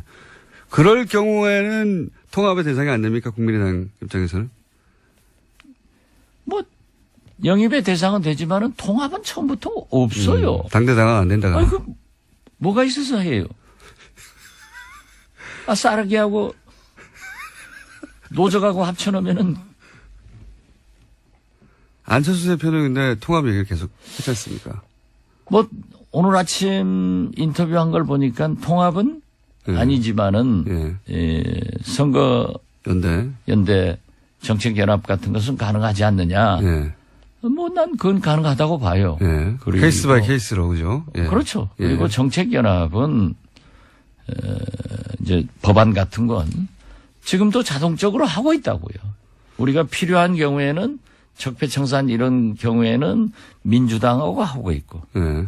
또 우리가 또 필요한 경우에는 바른정당이나 한국당하고도 하고 있단 말이에요. 예. 그러니까 어제 우리 김동철 원내대표가 아주 중요한 보고를 했어요. 어제 정우택 한국당 대표를 아침에 만나가지고 예. 5.18 특별법 개정안에 대해서 한국당이 반대했는데 그걸 긍정적으로 심의하겠다. 이런 얘기를 했다는 거예요. 이건 그러면 우리가 그거 한다고 해서 한국당하고 연대 연합하는 것은 아니에요. 예. 우리가 제3당이기 때문에 국민이 제3당은 양당제에서 극단적으로 나가는 것을 잘 조정하고 국가와 국민을 위해서 좋은 일을 하라 했는데 굉장히 좋은 일 아니에요. 이런 게 자동적으로 되는 거지. 그래서 그렇게 주도적으로 이끌고 나가면 이중대 소리를 안 듣고 나중에 민주당 따라가면 민주당 이중대, 한국당 따라가면 한국당 이중대. 그러니까 선도정당이 되자 이거예요. 홍종학 후보 논란에 대해서는 어떻게 보십니까? 안 되겠대요. 안 되겠다고 보십니까? 예, 이번에는? 너무 심해요. 이번엔 통과가 그리고 어려울 것이다. 참 저도 홍종학 의원을 지금까지 오늘 처음 얘기합니다. 예. 좋아했고 예. 저하고도 비교적 가까운 분인데 예. 시민운동 학자로서 예. 너무 표리가 부동해요. 표리가 부당한 판단하신다. 예. 그리고 그 부인이 또 문체부에 예. 자기가 무슨 발레인가를 했대요. 예. 뭐 자리를 내놔라 하고 굉장히 괴롭혔대요. 이런 것들이 그런 건들이 있다. 예, 지금 이제 터져 나오는 것 같아요. 뭐 청문회에서 해명할 건 해명하겠지만 어쨌든 지금 현재 상황 저는 예. 문재인 대통령께서 이렇게 높은 지지도, 훌륭한 시정연설 이런 걸 했으면은 그렇게 문제가 있으면은 바로 설득을 해서 자기 자진 사퇴를 하든지 임명 취소를 해주는 것이 훨씬 더 좋은 대통령이지 안 되는 걸 밀어붙여가지고 틀림없이 저는 그럴 것 같아요. 청문회에서도 문제가 되면은 그대로 임명 강행해버리면은 오만으로 보이는 거예요. 알겠습니다. 고사안을 그렇게 보시고 자 시간이 거의 다 됐는데 홍종학 안 된다 하니까는 공장장 목소리가 확 작아지네. 아닙니다. 네. 시간 실제로 다 됐습니다. 실제로 다 됐는데 근데 또 일주일 기다려야 되니까 오신 김에 짧은 질문 단답형으로 두 가지만 더 드리면 유승민 후보의 대선 후보로서의 가능성은 여전히 살아있는 겁니까? 본인 생각에는 살아있겠죠. 안철수 대표의 대선 후보로서의 5년 후의 가능성은 여전히 살아있습니까? 그것도 본인이 강력하게 원하기 때문에. 네, 본인 생각에는. 국민의 생각은 앞으로 4년 후에 어떻게 변할지 모르죠. 그리고 그 두 분이 다 어떻게 국민 속으로 들어가서 언행을 하느냐에 달려있지. 그렇긴 한데. 제가 생각하면 제가 해야 되는데. 근데 제 말은 지금까지의 어떤 쌓아온 커리어나 하는 정치적 판단을 볼 때 그 자질로 보아, 쉽지는 않을 것 같다라든가, 그런 감이 있지 않습니까? 그 감이 또 대부분 맞잖아요. 예. 그 감을 여쭤보는 거죠. 미래는 아무도 모르지만. 내일모레 만나면 국회에서 뭐라고 하겠어요? 잘 하도록 해야지. 오늘 여기까지 하겠습니다. 네. 오늘 컨디션 좋으신데 시간이 너무 짧으네요. 시간 저희 좀 늘리도록 하겠습니다. 앞으로. 예. 감사합니다. 지금까지 아직 코너 제목이 안 만들어졌습니다. 예. 많은 코너 제목들 보내주십시오. 요요 커플 하나 나왔고요. 예. 제가 요괴로 불리거든요. 시사 요괴. 그래서 요물로 불리기 때문에 요요 커플 후보입니다. 자, 국민의당 박지원 전 대표였습니다. 감사합니다. 예, 감사합니다. 이상하게 뉴스 공장에 나오면 호감이 생기기 시작하네요.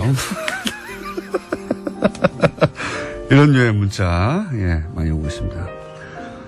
내부자들에 대해서도 문자 많이 왔습니다.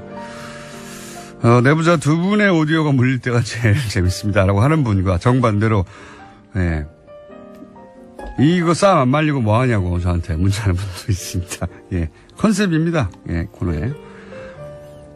필리핀 지방어로 다스 누구 겁니까? 까이낀사냉 다스. 예, 제가 정확한 발음인지는 모르겠습니다만 써있는 따갈로어로는 까니뇨 다스 이또. 예, 미얀마어도 없네요. 다스가 베두에레. 에스페란토 나왔습니다. 키에스 포세다조 다스 에스타스. 예, 뭐네요. 그리고 세네갈로 나왔네요, 오늘은. 네. 참 여러 군데서 사시고 여러 군데서 이 방송을 들으시네요. 깐무문니다스. 예, 김수경 씨가 보내셨습니다. 어떤 분이 사진을 보내주셨는데 동탄에 있는 고깃집 이름이 고기요정입니다. 정말로 고기요정이라는 집이 있네요. 네. 자, 그리고 또 11-3번 버스 타고 출근하는데, 예. 뉴스 공장을 틀어보고 계시는데 볼륨을 작게 하고 기사님만 듣고 계시네요. 저도 듣고 싶어요. 수원 사단간 버스 7001번 뉴스 공장 들으시는 청량리 가는 120번 버스 기사님도 뉴스 공장을 들으시고 뉴스 공장 틀고 있는 버스에 타면 반가워서 인사를 더 크게 합니다. 불친절한 에이스 여기까지 하겠습니다. 도시건축가 김진애 박사님 나오셨습니다. 안녕하십니까? 네, 안녕하세요. 네, 오늘 저희가 시간을 약속한 만큼 확보했습니다. 거짓말도 잘 둬요. 원래 확보한 거는 원래 약속이 17분이었어, 1년 전에. 근데 점점 줄더니, 이제는 12분만 돼도 막 그냥 생색을 내시는 이 공장장. 10분이 넘어가겠습니다. 더군다나 특히 목요일 날은 글쎄, 이걸 표현을 어떻게 하면 하여튼 블랙스타들이 너무 많이 나와. 안민석, 김성태, 박지원 이런 식으로. 블랙스들이 너무 많이 나와가지고 저는 그냥 완전히 쪼그라져 있는데 시간마저 쪼그라들면은 너무 그렇습니다. 네. 밖에서 네. 기다리시면서 박장대소를 하면서 방송을 들으시니까. 네, 재밌어요. 자, 권력과 건축 이런 주제로 지금 몇 주째 하고 있는데 네. 지난주에는 이제 노무현 전 대통령까지 왔습니다. 봉화사저. 이제 봉화사저에 대해서 네. 얘기를 했죠. 사실 지난번에 얘기하고 난 다음에 오신 분도 많고요. 메시지도 엄청나게 받았고요. 네. 또 책 쓰자고 또 뭐 하든 간에 굉장히 많이 받고요. 많은 분들이 또 그 두 분의 하여튼 너무 일찍 가심과 그 두 분의 케미에 대해서 굉장히 좀 반가워하고 많이 그러셨어요. 근데 두 분의 이제 그 궁합을 얘기를 드렸는데 그러니까 지난번에 전 대통령도 건축 하신 분도 돌아가셨으니까. 네. 예. 봉화사저를 이제 설계할 건축가를 고를 때 물론 건축가가 물론 건축주의 마음에 들어야 됩니다. 그거는 이제 제가 지난번에 얘기 드린 면접을 코드 봐서. 예. 면접했을 때 이거는 불편한 집이 되는 게 좋다. 이게 이제 그거 참 지금 특이한 근데 말씀이에요. 거기에 이제 꽂힌다는 대통령도 이상하거든요. 두 사람 좀 이상합니다. 집이 불편해야 돼. 그랬더니 맞는 말이다. 두 양반다. 그런가 하면은 솔직히는 뭐 건축주도 건축가 마음에 들어야 됩니다. 사실은 이게 뭐 사실은 뭐 돈만 받는다고 설계할 수 있는 건 아니거든요. 그러니까요. 자기 특집은요. 건축 철학을 이해해 주는 사람하고 일하고 싶죠. 그럼요. 근데 예. 이제 노무현 대통령은 왜 정기용 선생의 마음에 들었을까? 네. 거꾸로, 그게 이번에는. 거꾸로. 예. 그거는 이제 바로 이거예요. 마을이라는 얘기를 하신 겁니다. 이거는 뭐냐면 마을. 내 집을 짓는다는 것보다도 예. 내가 마을에서 여러 가지 일들을 하고 싶다. 그 마을의 베이스 캠프가 됐으면 좋겠다. 이런 말씀을 하신 거예요. 그러니까 또 이제 정기용 선생님 또 완전 꽂혔죠. 이게 완전, 뭐냐. 네. 거기가 제가 가본 경험으로 말씀드리면 저는 이제 부엉이 마을 바위에 올라가 보고 네. 전체 보고 싶었어요. 전체 소위 마을이 어떤 구도인지 네. 그리고 이제 사저 한창 괴롭힘을 당하실 때 그 사저와 경호동 사이 이어지는 길목에서 담배를 피셨잖아요. 네, 네. 그게 사진이 잡히고 했는데 네. 일부러 그 자리에 가서 담배도 펴보고. 네. 네. 근데 굉장히 이상합니다. 동네가. 네. 어떤 의미에서 이상하냐면 그러니까 정말 마을이에요. 좀 뭐라고 표현해야 될까요? 해보세요. 나 근데 지금 귀를 쫑긋하고 듣고 있습니다. 어떻게 표현하실지. 마치 이제 같은 종교를 믿는 소수 종교를 믿는 분들끼리 자기들끼리 마을을 꾸며가지고 그 안에서 네. 어떤 지속 가능한 공동체를 만든 것 같은 그런 느낌이었어요, 저는. 네.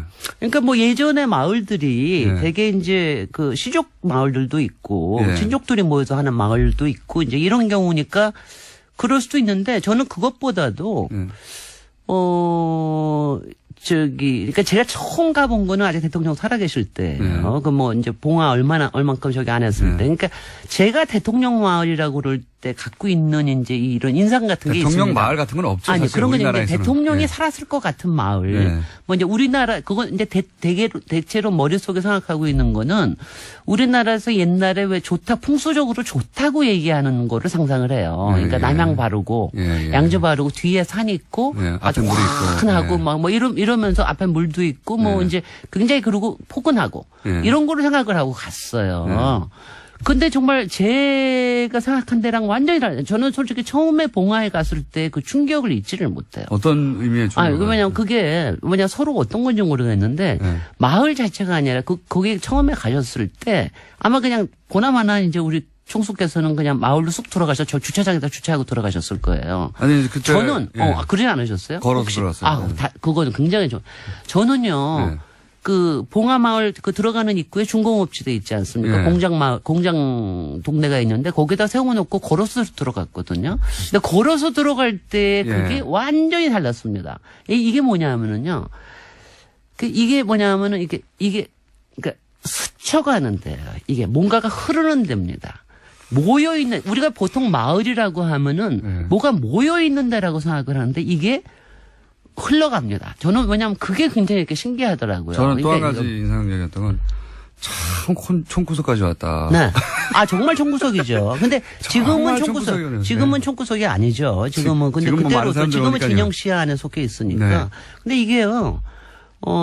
이제 보통은 마을 들어가면 이렇게 앞으로 가가지고 이렇게 쭉 펼쳐지는데 이건 옆으로 들어가잖아요. 옆으로 맞습니다. 들어가면서 네. 그게 뒤에도 산이 있고 앞에도 산이 있어요. 근데 맞아요. 앞에 이름 네. 산 이름이 뭔지 아세요? 우리가 사자바위, 봉화산, 사자바위, 부엉이바위는 알지만 그 앞에 있는 산 이름이 모릅니다. 없어요.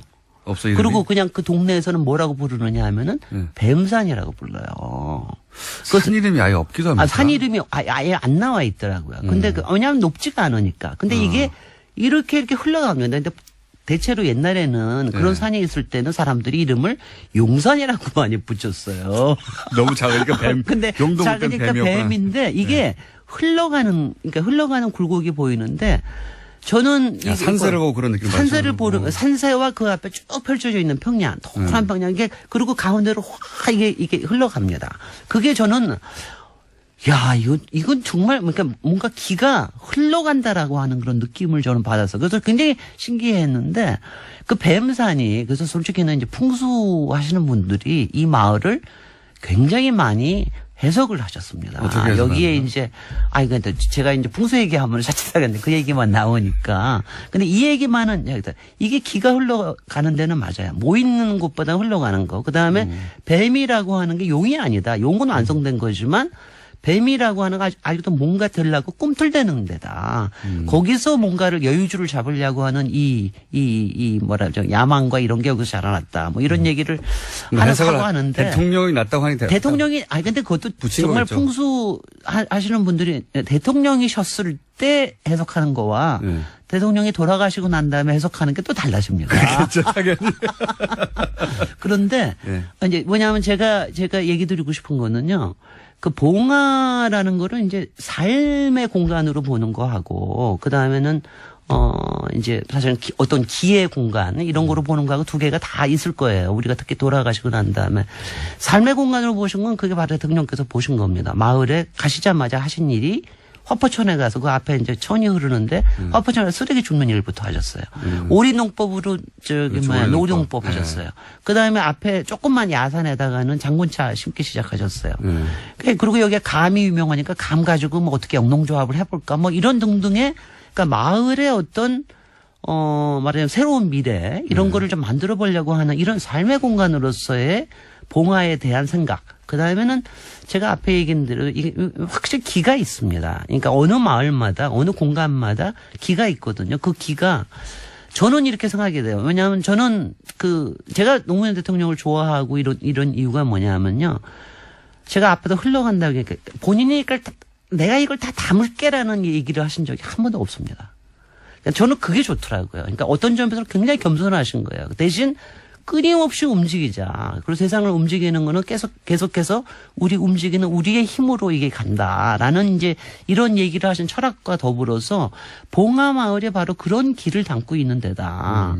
이런 생각을 하면서 제가 사실은 봉화의 그 묘소 이제 지금으로 봐서는요. 봉화의 묘소가 이렇게 삼각형으로 되어 있습니다. 이렇게 산 위에서 찍은 사진을 보시면 알지만 저쪽에서부터 쭉 들어오면서 그 이제 봉화 그 노란 들판이 펼쳐지면서 거기에 이제 노무현 대통령 얼굴도 그리고 이제 벼 가지고 그리고 이러면서 쭉 오면 그러니까 삼각형으로 꽃갈 모양으로 돼 있어요. 꽃갈 모양으로 해서 거기서부터 오면은 이게 뭘 받아내는 것 같이처럼 돼 있어요. 그래서 거기에 거기 있는 박석이 말하자면 어떤 클라이맥스를 보여주는 것처럼 이렇게 돼 있는데요. 건축가는 그런 걸 보는군요. 그러니까 이게 뭐냐면 뭐냐면 이런 기의 흐름을 느낀다고 하는 게 굉장히 중요한 거예요. 저는 그런 건 아니고, 네. 저는 그런 건 볼 안목이 없고, 제가 느낀 거는. 느끼긴 하셨을 거예요. 보시진 않았더라도. 네. 야, 정말 시골이구나. 여기까지, 지금도 가기가 쉽지 않고요, 사실은. 네. 교통도 불편하고. 그때는 더 어려웠죠. 네. 예. 본인이 정말 은퇴한다고 생각하고, 진짜 은퇴의 마음으로 여기까지 왔구나. 그렇지 않고서는, 삶의 미래를 생각을 하시고 오신 거예요. 그러니까요. 그러지 않고서는 갈 수 없는 곳이에요. 네. 너무 구석에 처박혀 있고요. 글쎄 말이죠. 예. 이거는 뭐 정치인들이 보통 대중을 떠나는 걸 두려워하거든요. 네. 아니 근데 그래서 이분은 진짜 은퇴를 한다고 정말로 마음먹고 왔구나. 아니 근데 은퇴하고 또 가셨는데 그래서 저도 가끔 그 생각을 하는데 거기를 우리가 너무 많이 찾아간 게 잘못됐었나 보다. 아니 왜냐하면 저는 처음 찾아갔을 때 봉화마을을 찾아갔을 때 이제 쭉 걸어 들어갔는데 마침 그때 대통령이 나오셔서 아직 거기 모두 없고 그럴 때 나오셔서 이제 헬로우 뭐 이런 거 이제 국민들 만나시고 그럴 때였는데 정말 행복해 보이셨거든요. 그러니까 그래 또 동시 생각한 게 대통령 재임 기간에 본인이 가진 모든 에너지를 다 썼고 할 수 있는 본인이 후회 없이 할 수 있는 바를 다 했다고 생각했고 그래서 이제는 그거는 끝났고 삶의 그 단락은 끝났고 이제는 은퇴해서 자연인으로 이 동네를 내가 가꾸면서 동네 이장처럼 정말 은퇴한 삶을 그렸구나 이런 느낌을 받았어요 저는. 그래서 제가 이제 시간이 얼마 없어서 그래도 중요한 포인트 얘기는 하나를 해야 되겠어서 2분 남았어요. 제가 이제 2분 남아서 저거 하는 게 이제 봉화에 가실 때요. 뭐 봉화 사절을 간다, 묘소에 가신다 이런 생각보다도 그냥 봉화 가시는 거로 생각을 하십시오. 봉화라는 마을 자체를 보고. 그러니까 아까 제가 묘소 얘기도 했는데 그 박석이라는 게 지금 사실은 이제 디자인적인 측면이나 기가 흐르는 거 보면 거기가 클라이맥스예요. 뭔가 있고 이제 거기에서 뭔가, 그러니까 거기서부터 연결되는 선도 생각하십시오. 그리고 봉화에 가실 때는 절대로 주차장까지 가지 마시고 미리 내려서 입구에서 걸어가시라. 거기서부터 걸어가시는 게 굉장히 좋아요. 그러면 이제 이게 무슨 길일까, 뭐가 이게 여기에서 흘러가는 게 뭘까라고 하는 게 느껴집니다. 그래서 지금까지 저는 뭐랄까 독특합니다. 공간이. 아니요, 그거는요. 네. 아니 그러니까 그걸요 우리가 말을 못하지만 길한 느낀다? 어느 공간에나 기가 있습니다. 그리고 대통령께서 과학적으로는 자기장입니까? 어저께 들었습니다. 네. 뭐 자기장과 여러 가지가 있을 거예요. 그게 사실은 이제 풍수에서 얘기하는 게 햇볕과 바람과 물 이것이 이거의 관계에서 일어나는 거니까. 근데 저는 그게 이제 이런 거라고 생각해. 길하는 거를 무슨 우리가 뭐 나쁜 거나 무슨 미신적인 이게 아니라 우리가 공간에서 느끼는 어떤 에너지입니다. 그리고 자기의 충동이에요. 그래서 그거를 봉화를 생각을 하실 때는 봉화 가는 길에 그 마음이 어떤 건가. 그리고 봉화를 떠올릴 때 그 마음을 생각을 하시면 참 좋겠고요. 또 딴 얘기 좀 하고 싶은 거는 많은데, 여기까지만 할래요. 왜냐면 이 얘기가 굉장히 중요하기 때문에. 그래서 저는 제가 가는 건지 제가 어디를 갈 때 우리가 봉화라고 하는 걸 간다는 자체보다도 봉화를 그리는 마음, 봉화를 가는 마음, 이게 굉장히 우리가 공간에 대해서 갖는 우리의 굉장히 좋은 태도라는 생각을 합니다. 그러니까 노무현 전 대통령을 좋아하셨던 싫어하셨던 제가 보기에는 그 공간을 한번 가볼 만하다. 그럼요. 굉장히 다른 느낌이 있습니다. 기까지는 모르겠고, 여긴 정말 이상하다. 이런 느낌 확실히 왔습니다. 그건 신비롭기도 하고요. 각자 그 느낌은 다르겠지만, 다르긴 합니다. 확실하게. 자, 오늘 여기까지 듣겠습니다. 도시건축가 김진애 박사였습니다. 감사합니다. 안녕. 안녕. 그렇게 사과 받고 싶었으면 자기들 짓고 있을 때 사과를 받았어야죠. 그때는 해결할 능력도 없고, 그러니까 보복이 없는 척, 보복이 있어도 모른 척, 싸도와 무관한 척, 딴청만 피웠던 거 아닙니까? 갑자기 피해가 넘쳐난다고 지금 나오는 거잖아요. 그래서 사과를 받아냈어야 된다고. 이게 원래 여야가 주거니 받거니 하고, 말이 되게 싸워야 중계하는 사람들 재미가 있는데, 우겨도 적당히 우겨야 제가 표를 들어두는 척이라도 하죠. 답답합니다.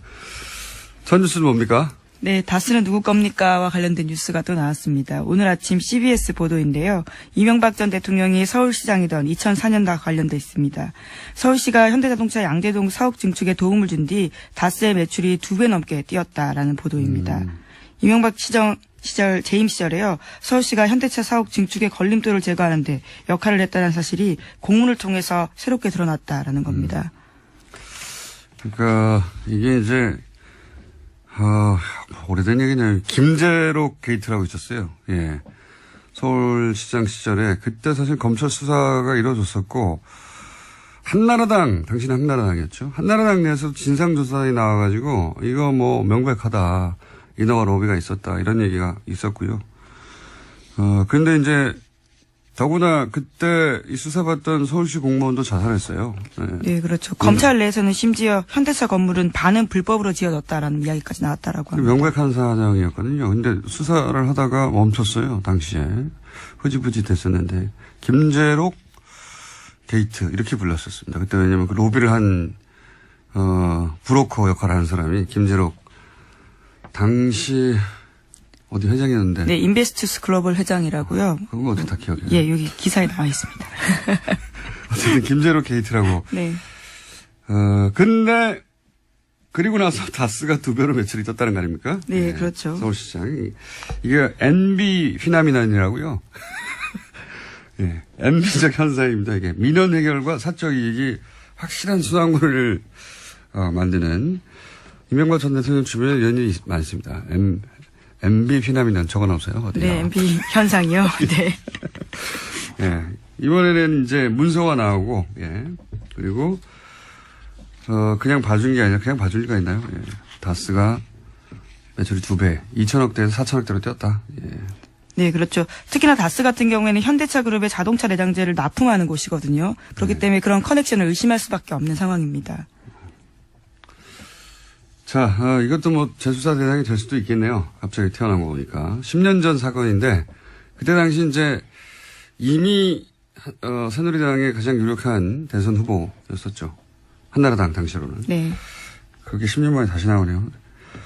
이명박 전 대통령 관련 사건들은 예, 최소한 10년짜리들이 많습니다. 최소한. 예. 다스는 예. 계속해서 매출 규모를 키워서요. 현재는 해외 매출까지 합치면 2조 원가량이 된다라고 합니다. 서울시장 되고 나서 2배 뛰고. 예, 또 눈부시게 뛰었고요. 또 대통령 MB 되고 대통령 나서는 재직 기간 또 눈부시게 뛰었습니다. 6배가 뛰고 하고 이렇게 참 훌륭하신 분이에요. 자, 앞으로도 계속 뉴스가 나오겠죠. MB 피난민원. 자, 다음 뉴스는요. 네, 국정 특이하고 이례적인 것은 쓰임새가요. 예. 예, 당시 TK 지역은 어차피 자유한국당, 당시 새누리당 인사들이 당선되게 돼 있어요. 그렇지 않습니까? 거기를 굳이 이런 돈을 들여서 비공수 여론조사를 한 이유가 뭐냐. 이제 소위 말해서 진박을 골라낸다고. 진박이라는 네, 진실한 박근혜 네. 편인 건가요? 진박. 그랬죠. 그래서 예. 진박이라고 했었어요. 친박을 넘어서서 진박을 골라내는 선별 작업을 한다고 했었고, 그래서 이거는 단순히 여론조사가 아니라 박근혜 전 대통령이 찍어서 원하는 사람이 되게 하도록 만드는 그런 구도가 어떤 사람을 통해 가능해지겠는가 하는 거를 골라내는 명백한 선거 개입이죠. 대통령 자신을 위한. 그러니까 몰래 한 거 아닙니까? 그러니까 일반 여론조사 청와대에서 하거든요. 예, 그건 그냥 청와대에 주면 되는데 그건 들키면 안 된다고 생각하니까 이 돈을 땡겨온 거죠. 국정원에서 들키면 안 되는 여론조사였던 겁니다. 자기들이. 왜냐하면 목적이 이랬으니까요. 네, 심지어 해당 여론조사 같은 경우에는 최근에 해산했다라는 오늘 아침에 머니투데이 보도도 있습니다. 뭐 단순 비즈니스상 이유로 뭐 인수합병 될 수도 있죠. 물론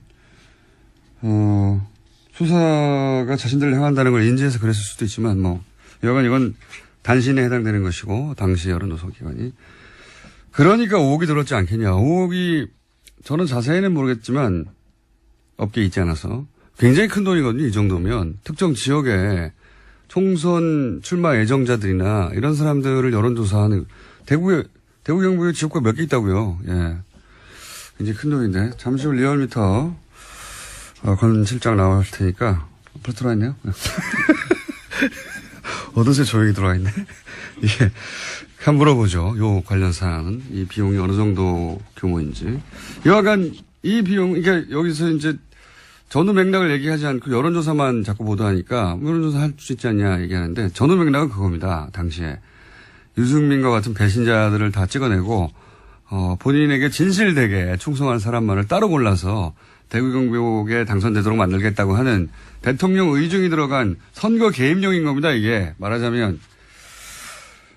자, 그런 겁니다. 예. 다음 뉴스는요? 네, 우병우 전 민정수석과 추명호 전 국정원 국장이 지난해 7월에서 8월 집중적으로 통화했다라는 JTBC 보도가 있는데요.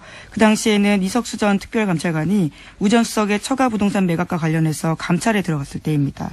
계속해서 모르는 사이다, 잘 보고하지 않았다라고 하고 있는데요. 전화통화 내용까지 나온 겁니다. 기록까지 나온 겁니다. 네, 인정하지 않았죠. 추명호 전 국장이 자기 전화번호는 아니라고. 예. 근데 다른 청와대 직원의 이 번호가 추명호 전 국장 이름으로 저장되는 바람에 들킨 거죠. 예. 추명호 전 국장은 명백한 최순실 라인이라고, 예. 아주 오래전부터 언론에 보도되어 왔었는데, 근데 추 국장하고 우 전 수석하고 이렇게 수백 통이나 단기간 내에 통화할 정도의 사이인데, 네, 3주간 수백 통 했다라고. 예, 하루 10통씩 했다는 거 아닙니까? 예. 추 국장이 최순실의 존재만 우 수석에게 비밀로 했다는 거 아닙니까? 이렇게 되면. 예. 우 수석은 자기는 최순실의 존재. 안녕하세요. 김호준입니다. 지난 월요일 우리 외교부와 중국 외교부는 교류 협력을 정상 궤도로 회복한다는 동시 성명을 냈습니다. 중국과의 사드 갈등이 봉합 국면에 들어섰습니다. 야당에서는 굴욕 외교라고 비판을 합니다. 한마디로 중국의 경제보복으로 우리 기업이 입은 경제적 손실에 대한 보상, 사과를 받아냈어야 한다는 겁니다. 그런데 사드 배치로 인한 중국의 보복은 없다고 강조하고 또 강조했던 게 박근혜 정부 아니었습니까? 작년 사드 논란이 시작될 당시부터 박근혜 정부와 새누리당은 중국 경제보복을 인정하지 않았죠. 명백한 보복 조치가 이루어지고 있는데도 아니라고 우겼습니다. 탄핵 기간 동안의 경제관계 장관 회의에서조차 사드로 인한 중국의 경제보복 조치를 부인했죠. 경제보복에 대한 아무런 대응 시나리오도 없이 갑자기 사드 배치 선언부터 해서 기업들로 하여금 막대한 피해를 입게 해놓고 아무것도 인정하지 않았던 정치 세력이 이제 와서 그 피해 보상을 받아내지 못했다고 굴욕 외교라뇨. 자기들이 잘못해 만들어낸 피해의 책임을 왜 그걸 어렵게 해결해가고 있는 사람들에게 묻나요? 그리고 보수가 그렇게 중요하게 생각하는 미국 국무부가 이 공동성명에 대해 환영 성명을 낸 건 또 어떨 겁니까? 시비를 걸어도 좀 말이 되는 걸로 봅시다. 김어준 생각이었습니다. 현지입니다. 예. 굴욕 외교. 예. 저는 왜 굴욕 외교냐라고 했는지 처음에 이해가 안 가가지고 찾아봤더니, 현 정부 출범 이후로 가장 웃기는 공세예요, 제가 보기에는. 굴욕은 어제 노회찬 의원도 얘기했지만 당시 중국이 당했다고 중국은 생각하는 거죠. 기억을 떠올려 보시면 황교안 총리가 중국에 가서 이제 시진핑 주석 만났는데 당시 사드 배치할 거냐라고 묻는데 사드 배치 고려하지 않고 있다라고 상대국의 정상이 묻는데 그렇게 답하고 나서 열흘인가요? 일주일 있다가 그렇죠. 예, 발표를 해버린 거 아닙니까? 배치한다고. 그런 일을 당하고 또 모욕감을 느끼지 않는 국가가 어디 있습니까? 예. 최소한 그때쯤에는 이해를 구하거나 어쩔 수 없었다고 양해를 구하거나 했어야 되는데 안 한다고 해놓고 예. 일이 제대로 틀어진 건 그때부터죠. 예. 대뇌 모두에게 거짓말하는 게 일상적이었던 정권인 것 같습니다. 그때 황교안 총리가 몰랐거나 자신도 몰랐을 것 같아요. 예. 총리조차. 예. 예. 생각해보면 그분이 문자로 해고 통보 받았잖아요. 아, 정말 아련한 일이네요. 네. 예. 문자로 해고 통보 받고 막 화가 났던 그때 상황이 떠오르는데. 어쨌든, 물론 그 이후로 중국이 보복을 하고 우리가 당한 건 부당한 건 맞는데 최소한 그런 상황을 유발한 당사자들이 이걸 굴욕 외교로 하는 건 말이 안 됩니다. 오히려 그때 기업들 손해봤다고 자기들의 일 때문에 사과를 해야 되는 거죠. 예. 네, 주구장창 사드에 의한 보복 없다라고 주장했었죠. 박근혜 정부에서는요. 네네, 그래서 피해 네. 없다 혹은 뭐 피해가 없다고 하거나 아니면은 보복이 아니라고 하거나 그러니까 댓글 수사를 방해했다는 혐의로 수사를 받다가 숨진 채 발견되었던 국정원 소속 변호사에 대한 이야기 전해드린 바 있는데요. 이와 관련해서 오늘 아침 한겨레 신문이 새로운 소식을 보도했습니다. 같은 혐의로 조사를 받았던 이재영 검사가 숨지기 전 이 변호사와 수차례 통화했다라는 건데요. 이 검사가 해당 변호사를 회유하려 한 게 아니냐라는 의혹이 나오고 있다고 합니다. 근데 뭐 통화만 한 거 가지고는 내용을 알 수 없으니까요. 예. 통화를 할 수도 있겠죠, 당연히.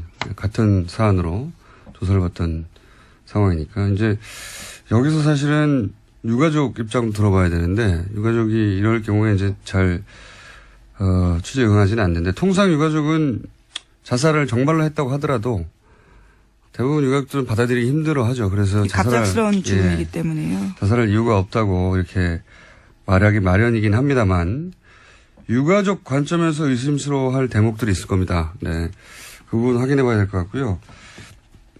그만하니까 생각나는데 매우 특이하게 이런 류의 죽음에 대해서 자살이 맞다고 유가족이 거꾸로 이야기해 준 제가 기억하는 거의 유일한 케이스가 소위 마티 자살 사건이죠. 예. 그때 자살이 맞다는 뉘앙스로 오히려 의혹을 해명하는 역할을 부인이 했었죠. 예. 네, 근데 그 건 같은 경우에는 최근에 국정원개혁발전위원회가 발표를 했었는데요. 또 자살이 맞다 이런 결론이 나오긴 했습니다. 문서상으로는 특이점이 없다. 자살이 맞는 것 같다라고 했는데 예를 들어 그게 블랙 오퍼레이션 흔히 말하는 이었다면 거기 써 있을까요? 여하간 저희가 방송을 시작한 이후로도 이런 류의 자살이 굉장히 많았는데요. 예. 관심을 가지고 계속 저희는 지켜보고 있습니다. 유가족도 접촉을 한번 해보고요. 자, 다음 뉴스는요. 네, 국정원 특활비 관련된 수사가 계속 진행되고 있습니다. 이번에는 청와대가 지난해 4.13 총선을 앞두고 새누리당 내 경선 등과 관련해서 비공식 여론조사를 했다라는 건데요. 이와 관련해서 5억 원이 들었는데 그 돈을 청와대가 아닌 국정원에서 냈다라고 합니다. 요 상황은 이 발언과 연결해서 봐야 됩니다. 저희가 비공식 여론조사, 청와대가 여론조사 할 수 있지 않냐, 이렇게 생각할 수도 있습니다. 근데 문제는 이제 이게 비공식이었고, 당시 이 여론조사의 의도가 뭐였냐를 볼 수 있는 당시 상황에서의 박근혜 전 대통령의 발언을 일단 잠깐 들어보시겠습니다.